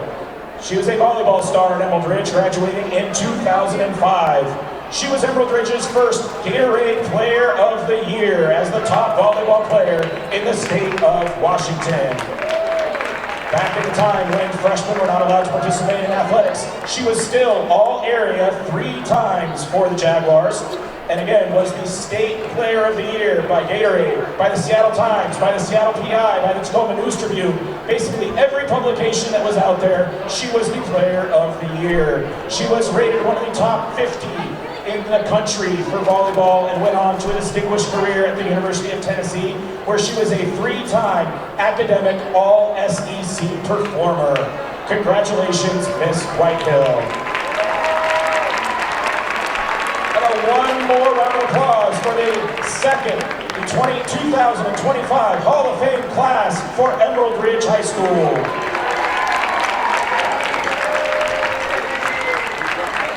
Now it's time for the homecoming court. As we have kicked off our new school year, our students have created an environment for new and improved school spirit. So as part of our court selection, we are also recognizing our most spirited students based on participation in our homecoming activities. Let's welcome our Emerald Ridge homecoming court. Leading off for the sophomore class of 2028, we've got Katie Bishop. Katie loves being a part of the cheer team. The cheer community has been so welcoming and she has amazing teammates. Next up, we've got Audrey Foss. Aubrey's favorite memory at ERHS is participating in the very first musical theater competition alongside her best friend.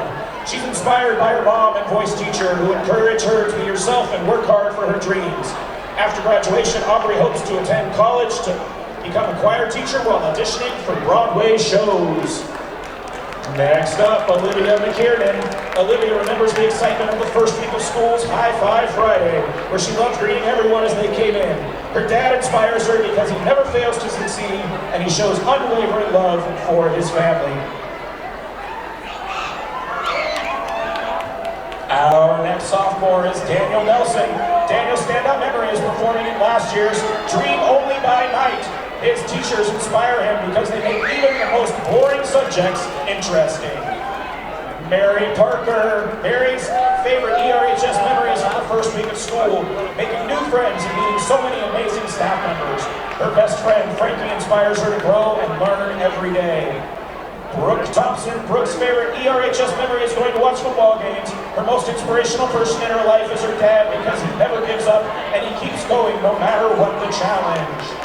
And we've got Madison Kid-Luan. Madison's favorite memory is the excitement of the last homecoming football game. Her dad inspires her by always supporting her through everything. And now for our three most spirited sophomores of the week. First up, we have Tiana Y. Hazlett. She has loved dressing up this week, particularly being a Jaguar on Monday and twinning with Miss Makeupson yesterday. Mason Steen. Mason loved participating in last year's musical theater competition. It was one of the first times he could shine on stage solo and learn about the theater world. His 7th grade homeroom teacher, Mr. Holton, has been his greatest inspiration and supporter. And our top sophomore point getter this week was Ainsley Muhlenbrook. For Ainsley, one of the best memories was being part of sports during her freshman year. Her brother has always been her biggest inspiration, pushing her to be her best. Let's give it up for the amazing sophomore class. And on to 2027, our juniors. First up on our list, we have Sanaya Fair.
and his most inspirational person in his life is his church's prophet.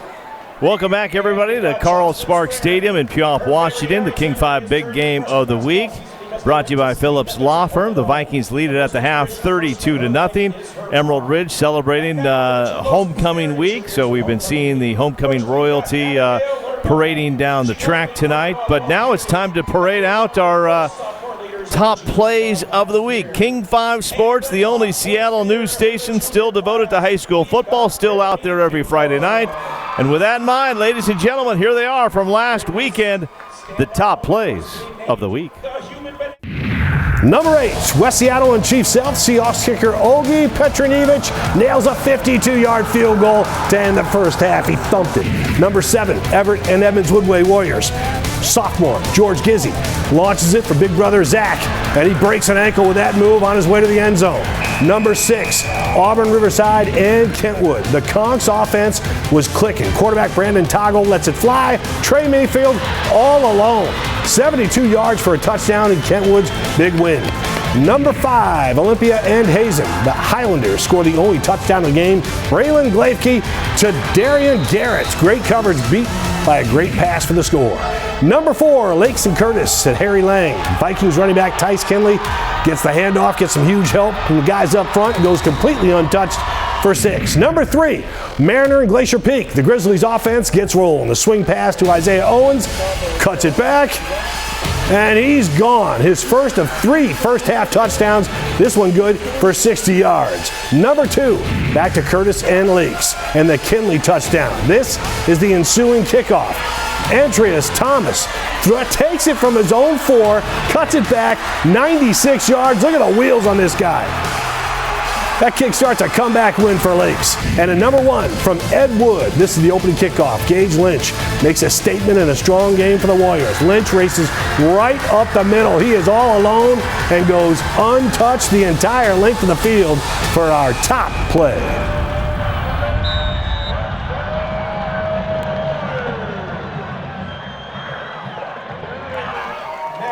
All right, there they were, the top plays of the week. There's been plenty of big plays in this game. We thought we had a top play when Brighton Bailey took a punt return 70 yards for Puyallup, but it was called back because of a holding.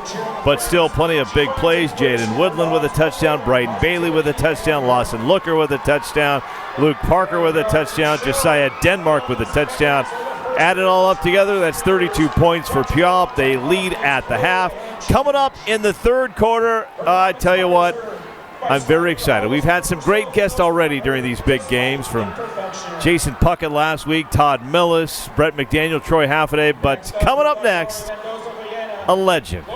Former Viking head football coach, state champion Mike Heward will join us in the booth for the third quarter. We'll talk some football with Coach Heward, and we'll bring you the second half coming up next.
Welcome back, everybody, to Sparks Stadium in Puyallup, Washington, in the heart of Puyallup, Washington. Biggest city in the world that begins and ends with a P, a stone's throw away from the Washington State Fair. At the half, the Vikings, the undefeated Vikings, lead Emerald Ridge 32-0. And without further ado, I'd like to introduce our next guest. We've had great conversations with former Emerald Ridge coach and Puyallup player Troy Haffaday, former Vikings receiver Brett McDaniel, now joining us on the King 5 big game. I'm not going to say his name. I'm going to go through the resume first off. He was a three-sport athlete back in the day at Prosser High School. Played football, basketball, and baseball. Pretty good little football player back then. He went on to play football for Central Washington University, was a fullback and a tight end. Graduated from Central back in 1972. Married Peggy, who actually was a graduate of Enumclaw High School. He began his coaching career at White Swan High School, coached at White Swan for 2 years, then went to Foster High for 7 years, and then started coaching at Puyallup High School and coached the Vikings for 17 years. Started coaching Puyallup in 1981, 15 winning seasons, 4 undefeated regular seasons, 143 wins, only 38 losses. 1987 brought Puyallup High School their first state championship, with Billy Joe Hobart, Danny Thurston leading the charge, and he got the Vikings to state title games in 1991, 1992, made it to the state semifinals in 1997, was the Seattle Seahawks Coach of the Year in 1997, and without further ado, ladies and gentlemen, joining us on the big game, the legendary Mike Heward. And Mike Heward, it is a pleasure to have you join us back at Sparks Stadium tonight. Thanks, and it's always great to see you. It's so nice to be a legend. Thank you so much. Does that mean you're dead? No, it just means you've done a lot of good things, Coach.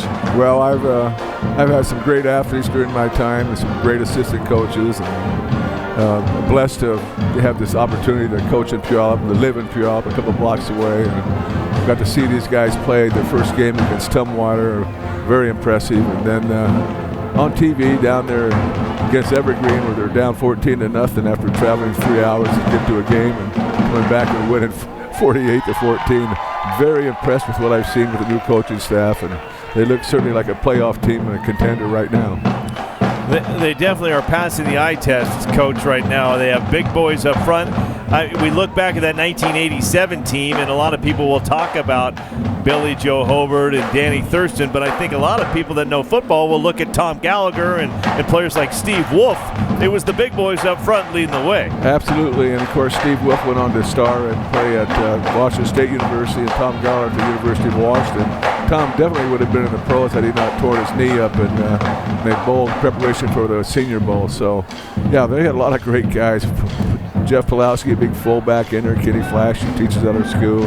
Call him Flash, it's really Flash, but he's a great tailback for us. And, you know, we didn't have huge people up front other than Steve and Tom, but the kids played so hard. And that game against Gonzaga Prep was, it's feeling like you're walking on top of the air, you know, about 6 feet up for about 5 minutes after you win that game. The thrill was certainly there. And disappointments in 91 and 92 when we got back to the King Bowl. And Darren Erath was a great leader and a two-way starter and a super competitor. And he was a Bobby Dodd Player of the Year when he was a senior in the nation. So he certainly was an outstanding athlete, went on to Western and led them to a national title.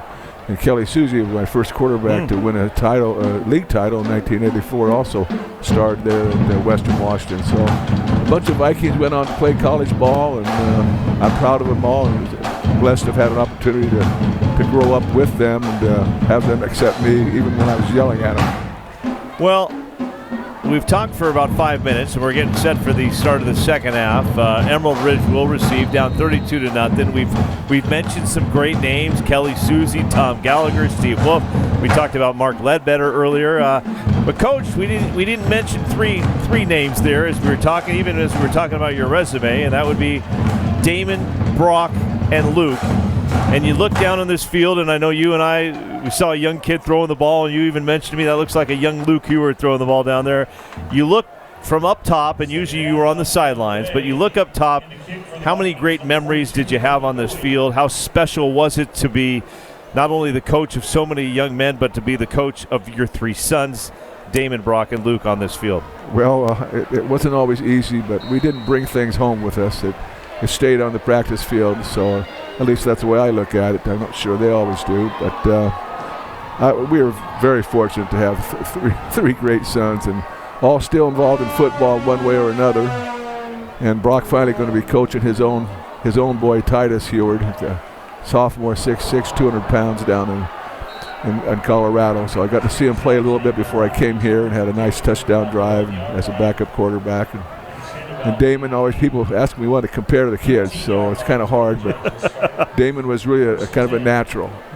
He just had it. And he's one of those kids that scored 10 goals when he was playing soccer at 6 years old. And then Brock, he was an analytical one, and he still is. Of course, he did college commentary for football for the last 20 years or whatever before he decided to coach his boy in high school this year. And I said, well, now you're going to know what it's like to coach your own kid, and good luck with that. But and then you got Luke, who was just kind of a bulldozer, inspirational type of guy to all his teammates. And he went into that college coach and progressed from a grad assistant at the University of Washington and to Illinois State as an OC, Georgia State as an OC quarterback coach, Sacramento State OC quarterback coach, and offensive analyst at Texas A&M for 3 years before getting to USC now, going into his 4th year as offensive coordinator and quarterback coach, and getting to coach his nephew, my grandson Sam, who started at the U and progressed on to Cal Poly, and then Utah where he had an injury, and now he still has 2 years left going around the world playing college football at USC. Yeah, an amazing young man. We remember watching Sam quite a bit at Kennedy Catholic and all the things he did there.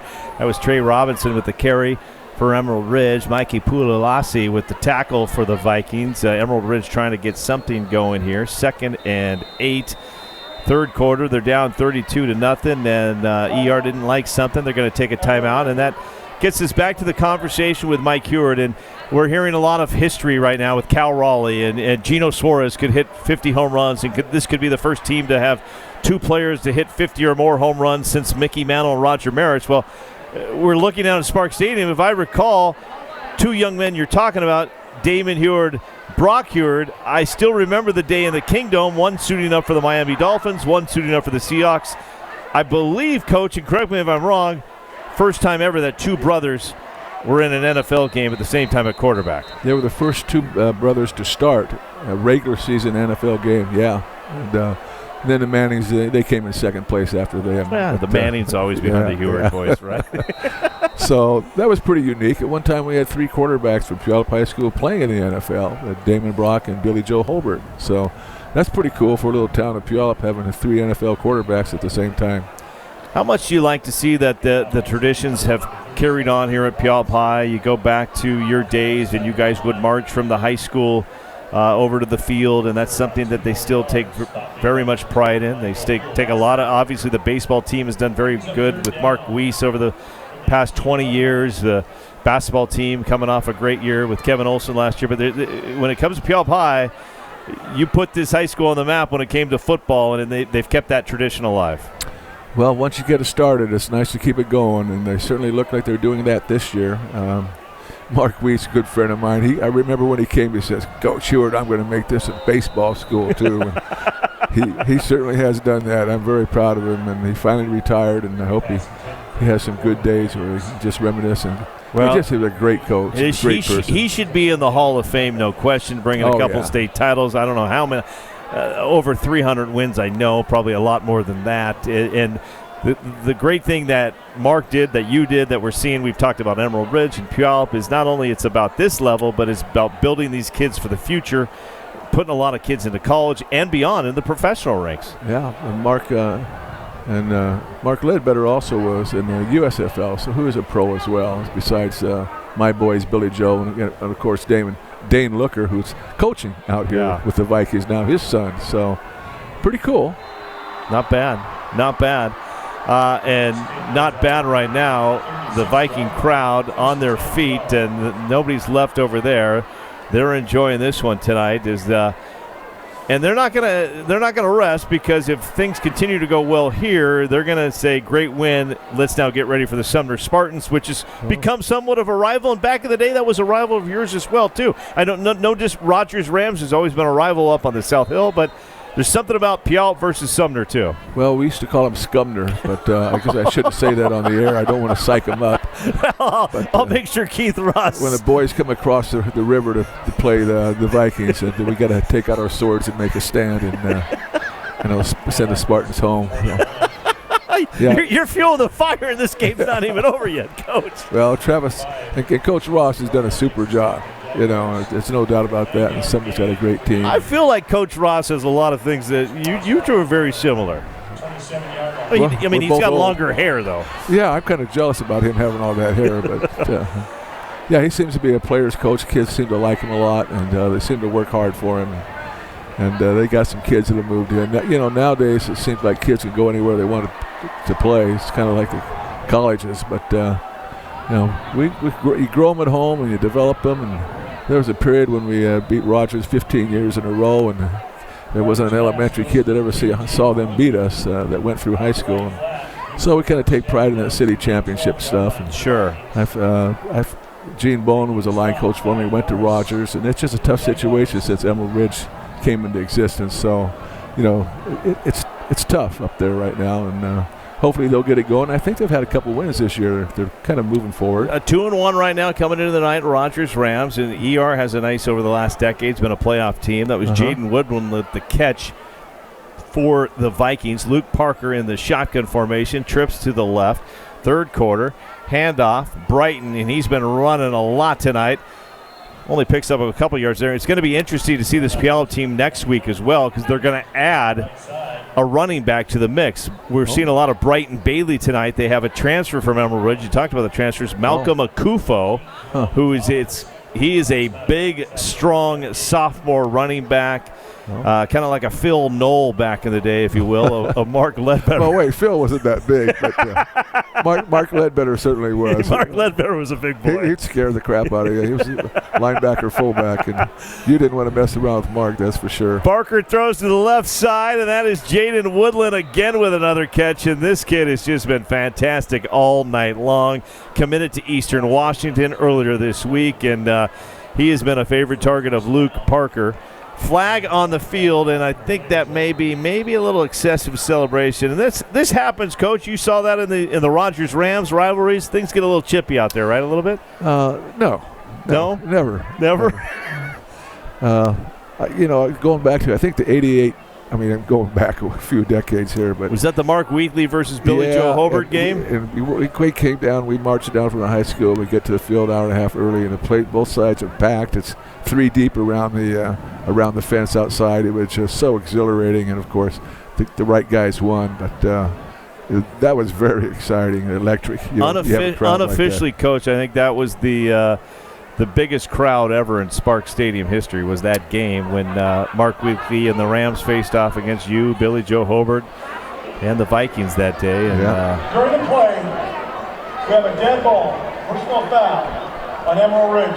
The Vikings do a good job with their outside bubble screens, to their wide receivers, and they punch that ball up inside and stuff pretty well. So they've got a good balance, and they seem to take advantage of what the defenses are showing.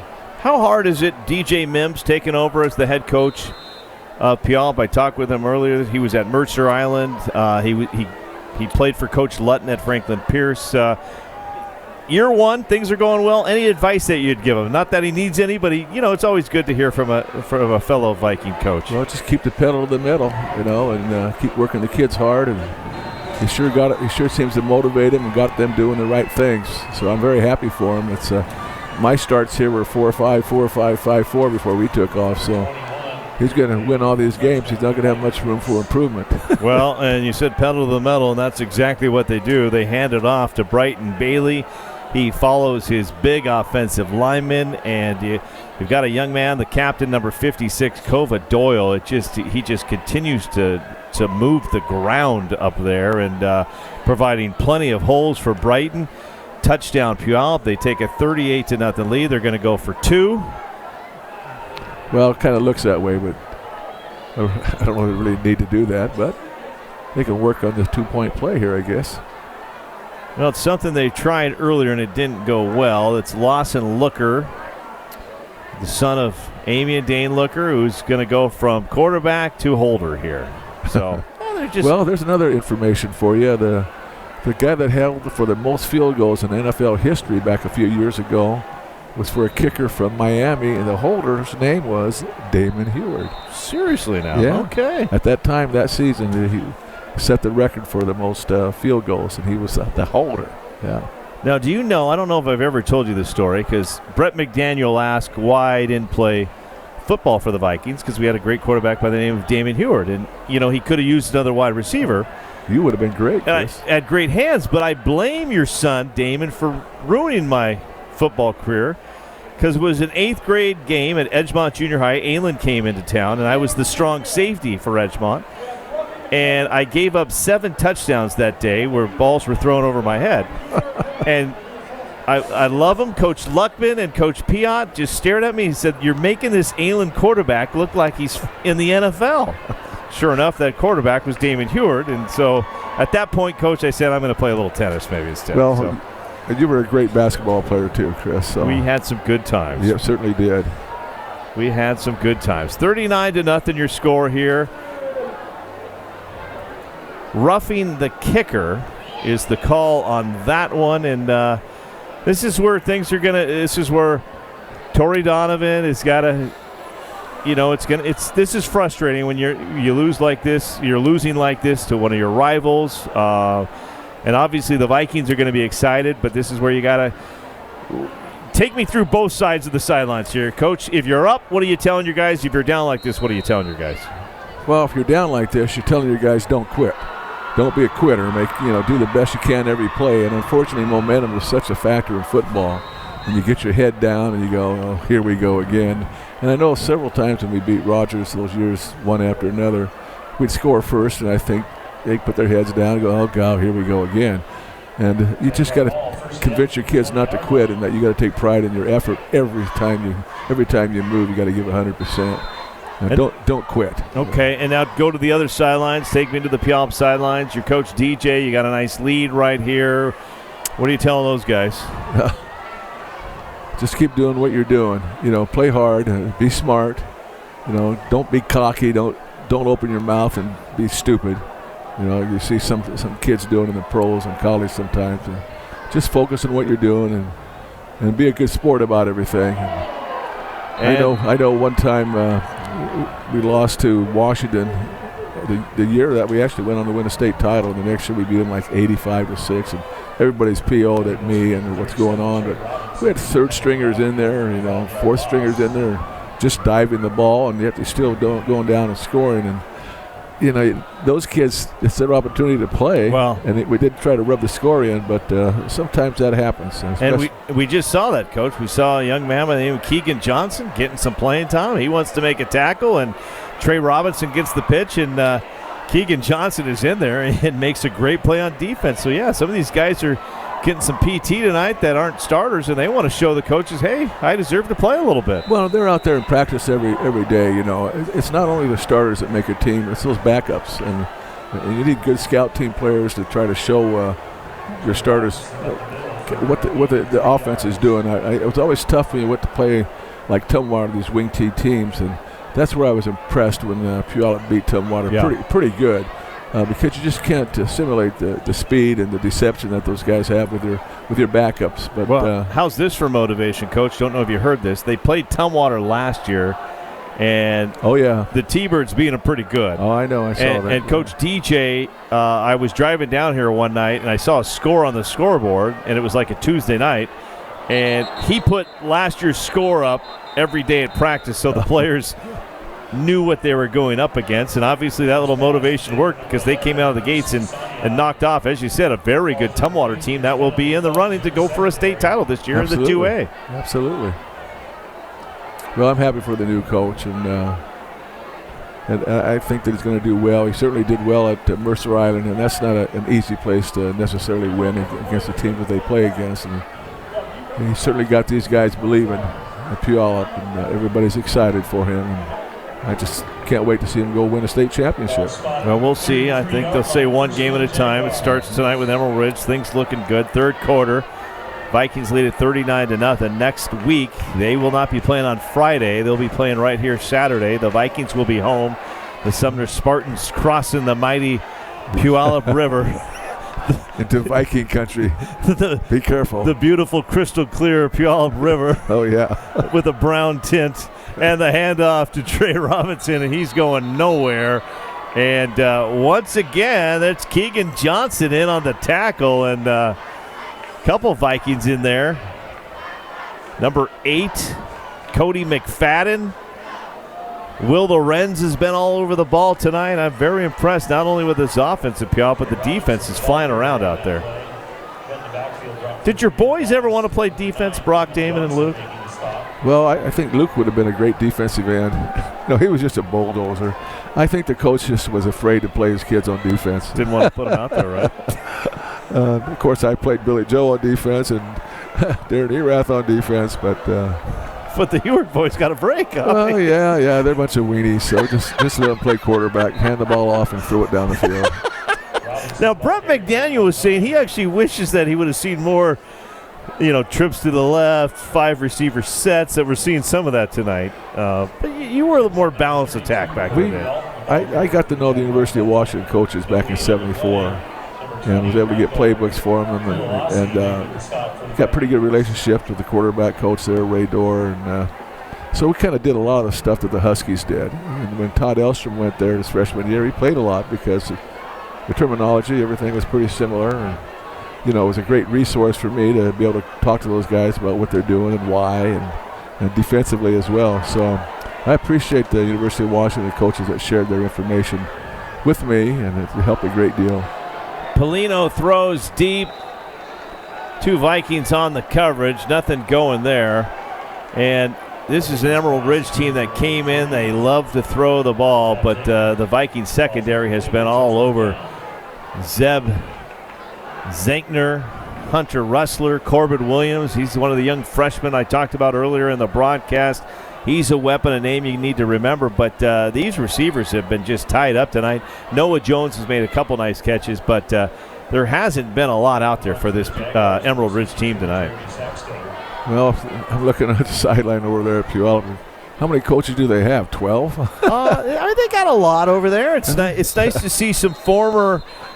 I'm going to go through my a coach that you know well, and I'd love you to brag him up a little bit. That being a wide receiver that played with your son Brock, Dane Looker, one of the coaches over there, and what a incredible story we saw from Dane. Great wide receiver here, goes to Western Washington to play basketball, decides to leave Western Washington, goes to university, and Brock and Dane have just great connection there at the University of Washington. Dane goes on to play in the NFL.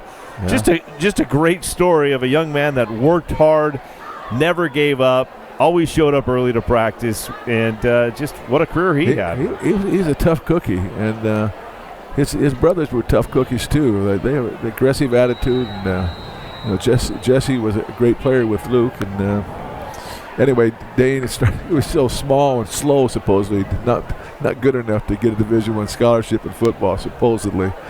But he kind of grew a little bit when he went to college, and a lot of times that's what happens to kids. They start to physically fill out, and Brock knew what he could do and talked him into coming there to the U, and what a great relationship and story that became. Yeah, the rest is history with those two. And I mentioned Dane, a former Viking over there coaching, Dennis McFadden, Jacob Heineman, Tyler Torgensen, and Dylan Alway all played for the Vikes and now all coaching over there. Okay, those guys that were kind of past my time. Jacob I remember him in high school. I had him in a weight training class, but I stopped coaching in '97 and kept teaching until 2010, and I wanted to go support my kids who were in college and pros, and so that's what I did. And obviously it was kind of hard the first couple of years. You miss it. But you'll never get that time back that watching your kids play. That's right. You made an impact on this community, and then your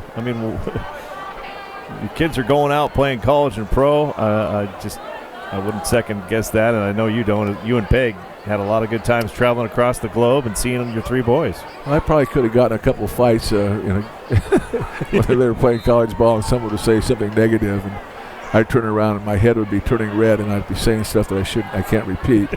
And they usually would back down, even though they're 10 years younger and a lot stronger. But you don't want to mess with an old guy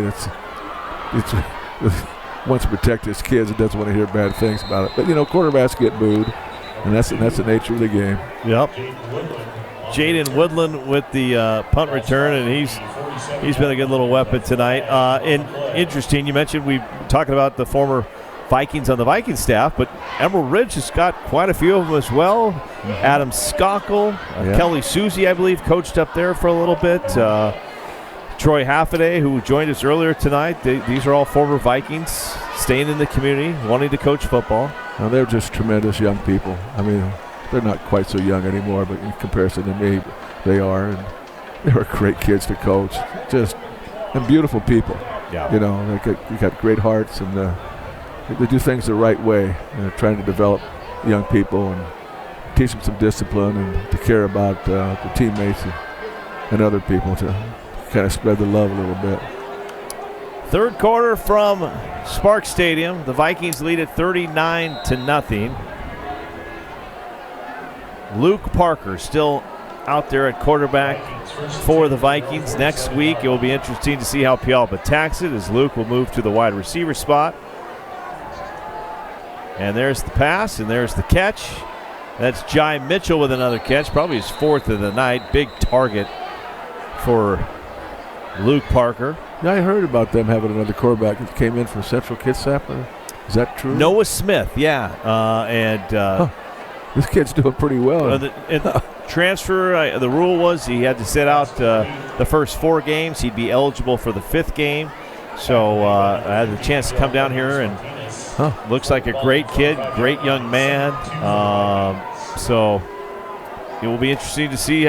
Luke Parker's looked pretty good out here 4 games into the season. Yes, for he's done a good job. Parker takes the snap. Parker throws, and once again, that is Jai Mitchell with the catch. Now I'd like to see him. I'd like to see him get to a young man by the name of Zach McGowan. I got a couple kids out there. I've coached some of these kids over the years. So I'm hoping the next one, Coach. Did you get that ever from parents? Like, could we get the ball to my son a little bit more, Coach? Or and how did you handle parents? Because you're pretty good. Well, I had one parent get really mad at me because I remember telling his kid who never got to play that he was going to play, and I didn't get him in. And his parent was pretty pissed off at me, and understandably so. And you can't make promises to people, but you want to try to get them in when you can. A lot of these people come in thinking their kids are going to get scholarships, and that's a great pass and catch. And that is a nice catch, and you know who that is on the catch there? That's number 3, Lawson Looker. Does he look a little bit like Dane out there? Oh, he looks a lot better than Dane. There's Lawson Looker with a high five to Zach McGowan, his good buddy, number 4. Yeah. They make it really easy, Coach, for you. Their targets are 0, 1, 2, 3, and 4. Yeah, that's a little easy for you, Chris. For a kid that grew up on the North Hill that went to Edgemont Junior High, we need that help. That's really nice. Trips to the right. Third quarter, 2:08 to play. It's been all Puyallup tonight. Parker looking to the sidelines. Brighton Bailey to the right of him. 4 receivers are out. Parker wants to talk things over. Didn't like something. He's going to take a timeout. And what a thrill we've had tonight. Coach Mike Hewer joining us in the booth. Former head coach for White Swan. Well, humble beginnings, that's for sure. But not your college career. Take me back to Central Washington University. Quite a run back there for CWU. I mean, it's a good school, good football program. I went to a reunion this last weekend in Prosser, and I went by Central and stopped there. I got inducted to the Hall of Fame, looked at my picture and all that stuff. I had a picture of me coaching here at Puyallup with Chris Brown, who runs Subaru Puyallup, standing right behind me. So I sent him a copy of that picture and said, "It looks like you're in the Hall of Fame, Chris." And he was a second-team center for me, and he doesn't charge me anything when I get work done on my car there. And God, if I could have got him first team, who knows what I would get from him, Chris. You may have a nice car. But you mean your boys aren't providing with nice new cars? But the facilities at Central Washington now are incredible. They are so good and so new, and they got everything. Back in the day, 68, 72, we had a little tiny area for a weight room. Now they got these huge facilities, and it's just beautiful. They're a Division II school, and they travel, all around the country to play, and I guess they can afford to do that. Whoops! Off the helmet and interception. That's the second deflected interception for the Jags on this night. He was looking for Jai Mitchell, just getting near the 2-yard line, but hits off the helmet of an Emerald Ridge player and bounces to another Emerald Ridge player, and that's a pick for ER. So trying to get some positives here. Kid using his head on that play, that's for sure. Yeah. Not that you need it, Coach, but the big game is brought to you by Phillips Law Firm, unleashing justice for you. And you know why you don't need it? Because we've been talking about all these great players, and you've surrounded yourself with great coaches, and you got 3 good sons and these grandkids. But anybody that knows you knows that you've been pretty lucky to have a young lady by the name of Peg Heward that grew up in Enumclaw by your side during this entire ride. 53 years we've been together. It just shows how much patience I have, Chris.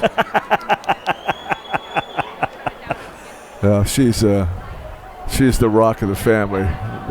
There's no doubt about that. She deserves all the credit for the kids and how they've turned out. We didn't have a lot of money, and we'll raise our 3 boys in one bathroom, a 1,250-foot square little rambler, and then of course my grandsons, Damon's kids and Brock's kids, have their own bedroom with walk-in closets and their own bathroom. And Sam actually asked me one time, "Grandpa, you think I'm spoiled?" And I go, "Well, this is what your uncle and dad had to grow up in, and one bathroom. They probably went outside more than you've had to." Good times, though. Those were good times. My grandkids are just so loving and so great. So very happy about that. You got a pat on the back from Dane Looker right there. I've never heard of him. Never heard of him? Yeah. No, never heard of him. Handoff there. And it looks like could be a fumble on the play. Oh, boy. Cody McFadden, whose dad played for the Vikings, recovers the fumble. And just when you thought maybe a little momentum was going to ER's side, a fumble, and here comes Puyallup's offense back on the field. Might be time for Puyallup to run the ball a little bit and, work on that aspect of their game. Take a little clock off right now? Well, up 39-0. It might be time for that. Well, they got their running back, Brighton Bailey, out there. Could see a little Cody McFadden out there running the ball too. Luke Parker still in at QB. In the shotgun formation, trips to the right. Parker is going to go to the air. Throw is a little high, looking for Jaden Woodland. Parker's pass intended for number 2, Jaden Woodland. Falls incomplete. 39-0. Next Saturday, Puyallup will take on Sumner. As for ER, they'll try to regroup after this one. They're going to battle. We've mentioned the Rogers Rams coming into the night 2-1. They'll be facing off against the Rogers Rams here. Then they head to Curtis, South Kitsap, and then they'll wrap up the season against Sumner. Well, they kind of changed the format of the SPSL. Looks like they've gone to 2 divisions now. North and a south. Yeah. I anticipate the 2 division winners will then play for the championship. I assume. Yes, yeah. They usually have the North and the South face off.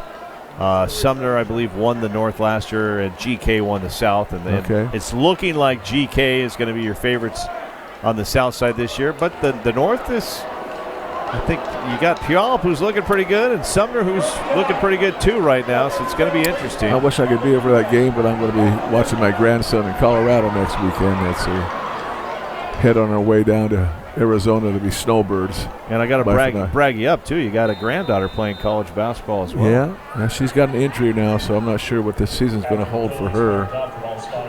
But she's a couple granddaughters that played basketball, and Damon's girl was playing some volleyball at the U, but she can't go anymore. She's got back issues, so she had to step aside. Gotcha. But she got admitted into the business school there, so she's brilliant, and she'll do a great job. And she needs to focus on.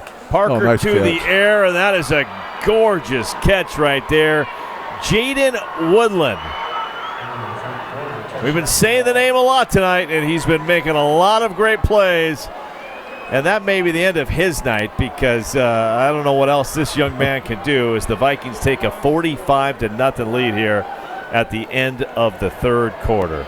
They have a lot of talent at the receiver position. A lot of guys that seem to be able to make good plays. And as you know, the line, of course, determines everything. They're obviously pretty good, too. I'm grabbing the stats from Coach Heward. Oh. We want to thank you so much for your time, for joining us. 143-38 record, 17 seasons, 9 league titles, 1987 state champs, SPSL Coach of the Year, not once, not twice, how about 9 times? 9 times. Tacoma Athletic Commission Coach of the Year, 3 times. 1997 Seattle Seahawks State Coach of the Year. Has been inducted into 4 Hall of Fames. That's what a legend is, Coach. That's what a legend is. Well, a coach that we beat a couple times said to me after a game, and probably should have won the game, he said to me, better to be lucky than good, and stormed off. And I thought to myself, well, I was lucky that you're the coach because you had that game wrapped up and just anyway, it's it can be emotional sometimes. What I love, too, is well, we haven't talked about Eric Curley. You know what? We're going to take a quick break. We're going to go third, fourth quarter's coming up. Let's get a – you know what? Can we stay here, Olivia? Let's just stay here. Can we stay here? Do we need to take a break? All right, we're going to stay here. Producer Olivia says she's enjoying the conversation with Coach Heward. You mentioned – we haven't even talked about – you talk about Eric Curley. We haven't even mentioned another young player that played for Washington State, that being Colin Henderson. Oh, yeah. So had Colin not been held back, he might have been the quarterback instead of my son. But he was held back, and he obviously was a great athlete and a wonderful young man. And he had a few of those passes that you threw out there to the wide receiver, and then he threw a double pass to somebody else down the line. And I remember against Curtis, we were down 20-0 at halftime. And one of the big plays, but we won 21-20. And one of the plays was we threw a bubble screen out to Colin. Then he hit Todd Elstrom for the big touchdown. Todd Elstrom, another great player. Oh, yeah. 46-0 after the Woodland touchdown. Recapping the touchdowns for Puyallup, it was Luke Parker to Woodland, Brighton Bailey with the run, Luke Parker to Lawson Looker, then it was Luke Parker on a run, then it was Luke Parker to Josiah Denmark, then it was Brighton with another touchdown, and then that's Parker to Woodland for his second TD.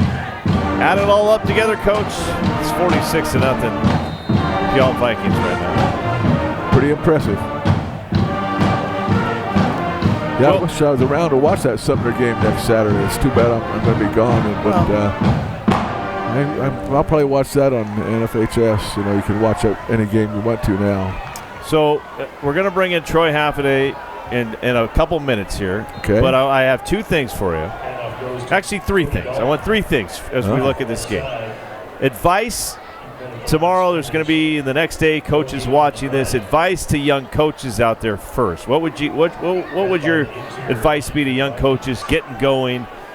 Thoughts on what they're doing? Well, I started off without too many wins in my coaching career at White Swan and Foster until I got to a little better situation here at Puyallup where people expected to win, had a lot of support, and we had the numbers finally to compete. And, just keep believing, keep working hard.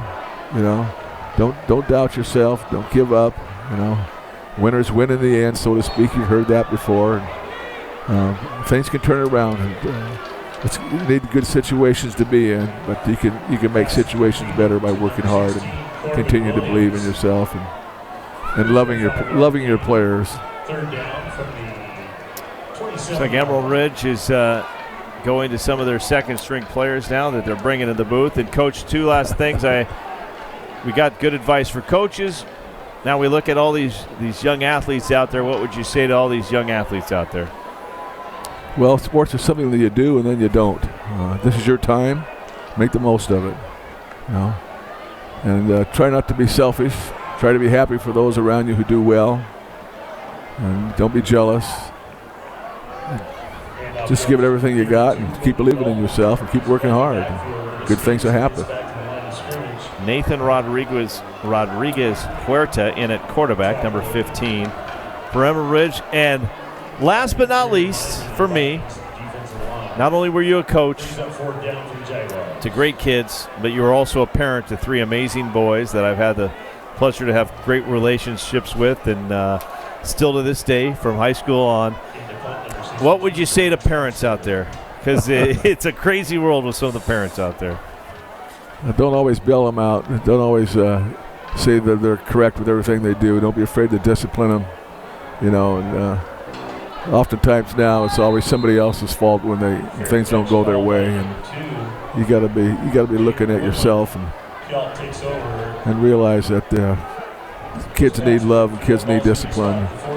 And I remember Frosty Westring saying that kids don't care how much you know until they know how much you care, and how true that is, and that goes for raising your own kids too. So my wife always had the wooden spoon with her when she went shopping. The kids were young, and so they probably got it on the butt a few times. Nowadays you do that and they're going to have everybody throwing you in jail. Oh, Peg. Well, Mike Heward, it's been a pleasure having you up in the booth. I want to get you home. As Peg said, I got to get you home by 9:30, so we'll, She did? I was hoping I could go out to the bar, and get drunk. But thank you for everything you've meant to this great city of Puyallup, to the football community, not only to the Vikings, the Rams, for the entire state. We appreciate your time, and it's been fun catching up with you as always.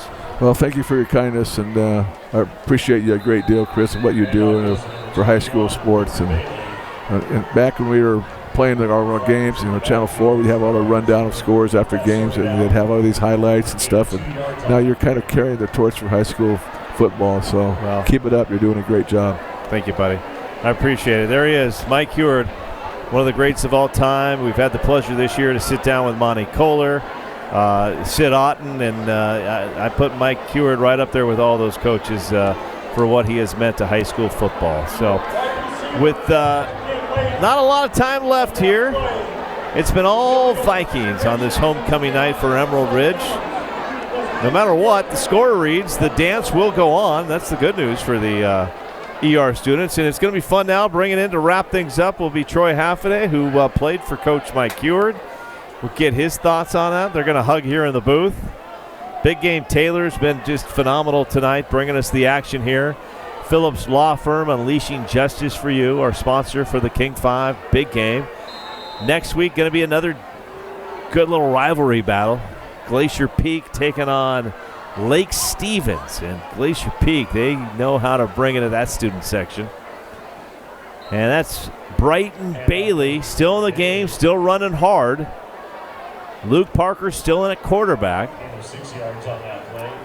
46-0 your score here from Sparks Stadium.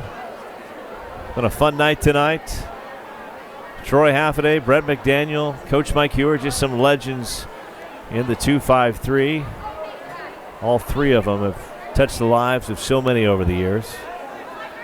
Here comes the Vikings. Preston Liberal leading the charge. The big man up front. You got Kova, Marley, Preston, Colby, and And has been a playmaker tonight on that right side. Parker, shotgun, looking, throwing, and hooking up with Lawson Looker. Looker 30, high-stepping, 20, 10, 5, touchdown, Lawson Looker. And how about that, a little high-stepping fun. And Mike Heward in the background said that one just reminded him of Dane Looker back in the day, but the Law Dog doing it tonight on the field. That is his second touchdown of the night. Zach McGowan leading the way there, helping him out with some blocks. Nice little throw from Luke Parker. Another great touchdown. And this one has been all Puyallup. And if you didn't know about the Puyallup Vikings before tonight, you sure do now. Because, ladies and gentlemen, this is a very good Emerald Ridge team. This is a team that knocked off Kentwood, that was leading Bethel, that kept GK to only 14 points. And now they're an extra point away from putting up 53 points against a very disciplined, good defensive team. And they're going to keep this one for the 2-point conversion. And it is good, and that is Looker one more time, who's having himself a night tonight. 55-0 now after the Looker touchdown and the Looker 2-point conversion.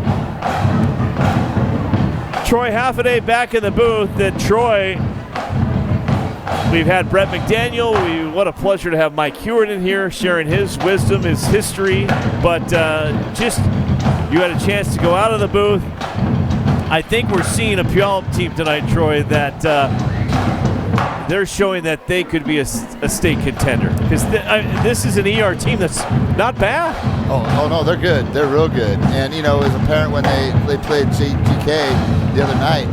And, Puyallup executed. They were resilient, and they did a really nice job of, attacking them and being relentless. And Coach Donovan and this Emerald Ridge team, they don't give up a lot of points like this, but you look at this Puyallup team and the weapons they have and the size up front, it's gonna be hard to slow this team down. And then they're gonna add a quarterback that arguably is even better than Luke Parker, and then you put Luke Parker as one of those playmakers, and then you add a running back in Malcolm Akufo, and you've got a 1-2 punch with Akufo and Bailey, and I'm like, it's going to be interesting to see how they match up with Sumner next Saturday. I'll be honest with you. And making sure they stay grounded, right? And, taking this as one game and moving to the next and knowing that they got to get better. And, and ER has to do the same thing. They got to, take this as an opportunity to learn and grow. And that's what this, the ER coaching staff is so incredible with. They know how to bounce back from these games, and that scoreboard is irrelevant. It's a loss in the column, but them to come back and be who they are. And sometimes you learn actually more from the losses, don't you? Absolutely. I mean, it's a great teaching tool, and it like everyone says, it teaches you a lot about the character of your team, and and I'm kind of watching the dynamics on the sidelines as they're going through, and they're still in the game. They're going down underneath the tent. They're looking at film.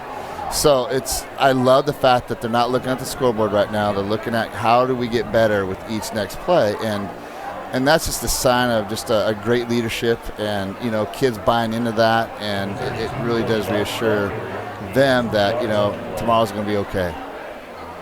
And there's a lot of football to be played. And as we know, and as you know, there's several teams that get out of the SBCL in the playoffs, and Emerald Ridge is still in a good position to make a playoff run. Yes. And you're right. You got to kind of learn from what happened tonight and now go get ready for the Rogers Rams, who they'll face next week. And Rogers looking, pretty decent as well. So, again, it's every Friday night is a great opportunity just to soak in, the environment, as Brett was talking about. And, I was sitting back and just watching all the Puyallup legends that were walking through, and it was just, this what makes this community so special is, the people that are in it, and they're humble and their humility and the love they have for the kids. Well, and my apologies to some of those Puyallup greats, because I looked at my phone. I have 122 text messages that I haven't read since the broadcast. So hopefully Coach Hewitt and I didn't say anything that somebody took offense to. But we're having fun up here, Coach Halfaday. You know what? And that's what this is all about, is fun. And again, it's a game that we get to play and coach. And, and the kids get to have a little excitement. The parents get to have the excitement. And in the end, we get to go back to our day tomorrow and just reflect on we got to hang out with some good family and friends. And I'm just looking at the ER stands. It's still full. Still packed. It's still packed. And you helped build that tradition there. It's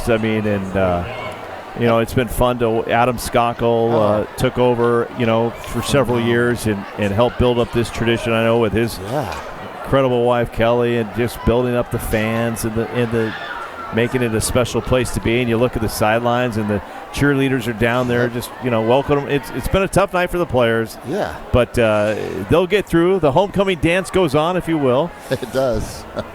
It really does. And like you said, Coach Skokel and Coach Donovan have done a great job with the rest of the staff. It's just developing and creating a culture that will continue for years to come. And that will do it from Sparks Stadium. After 3 big games that came down to the final play, well, this one was pretty much all Puyallup tonight. Now, Emerald Ridge had a couple nice interceptions that were deflected, but they just could not slow down this Puyallup offense tonight. Luke Parker leading the charge, and like we said, we'll go over the weapons again. I mean, Luke Parker, Jaden Woodland, 2 touchdowns, the Eastern Washington commit. Lawson Looker, phenomenal basketball player, football player, 2 touchdowns tonight. Brighton Bailey, 2 touchdowns tonight. We saw a lot of catches from Jai Mitchell. I got to give credit to number 4, Zach McGowan. Didn't make a lot of catches, but he's a guy making blocks down the field. And then you got to look at the big boys up front. Kova, Marley, Preston, Kobe, just doing some damage. And then you go to the defensive side of the ball. And Troy, you said it in that first quarter. This Puyallup defense was flying around the field tonight. And we saw that from Will Lorenz and Mikey and Markel and the big boys up front, KT and Mikey T and Malachi. Yeah, the thing is that it's real deceptive. They look real big, but they're big and athletic. They move real smooth, and they'll continue to get bigger and stronger and quicker. And so, like you said, Puyallup's future's looking pretty good. And just stay away from the injury bug, and you don't know what's going to happen this year with Puyallup. And congratulations to loss tonight. I mean, gosh, that last play was just phenomenal. And Coach Hugh was just talking about how that looked like one of those plays that Dane would run. And for Dane to be able to witness that on the sidelines, as his son, it's pretty cool, isn't it? Yeah, it's surreal. Pretty special stuff. So Emerald Ridge will try to regroup, and they'll get ready for the Rogers Rams next week. Another rivalry showdown. That's the battle for the hill, the South Hill. It's funny. Denzel Boston and Brandon Gibson, 2 players that played for Rogers and ER. And I remember interviewing them on the field at the Husky game, and I said, "Hey, Puyallup," and they both say, "Egan, we're from the South Hill." So that will be the battle for the South Hill as the Rams take on Emerald Ridge. Next Saturday, it will be the Sumner Spartans, as Mike Heward said, crossing the mighty Puyallup River, coming over to Sparks Stadium to battle the Vikings in what should be a dandy next week. But Troy Haffaday, can't thank you enough for joining us in the booth. It has been fun. Any final thoughts to the parents, kids, and coaches all watching tonight? Well, hey, thanks for coming out tonight. And again, I just want to say thank you, Chris, for just bringing light to our community and allowing us to enjoy just what you've done in so many different ways that we can't thank you enough for it. So just again, you just don't understand how big it is for the parents and the players to be highlighted on a Friday night like you've done tonight. So thank you very much. I appreciate that, and working with coaches like you has made it easy through the years. Next week on the big game, we're going to be heading north. We're going to be heading up to Snohomish country. It will be Glacier Peak. We'll be taking on Lake Stevens. Tom Try has put together, some are saying this is one of the best Tom Try teams that we've seen in a long time, and that's saying a lot because you're talking about a Lake Stevens team that's won 2 state titles in the last 3 years, and they look mighty good. We watched them beat Bellevue earlier this season. Glacier Peak off to a great start. They're undefeated. That's going to be a rivalry showdown. That's going to be a fun one. So that is next week. That will do it from Sparks Stadium. A big shout-out to everybody involved on the game day crew. Olivia back inside the studios. Aiden, our engineer extraordinaire. Big Game Taylor on the camera tonight, and Big Game Gabe is down on the field on the second camera. And Milt the Stilt Hightower in the truck tonight. Can't thank him and Keith as well. So Troy Haffaday, it's been a pleasure. Thank you, my friend. Thank you, Chris.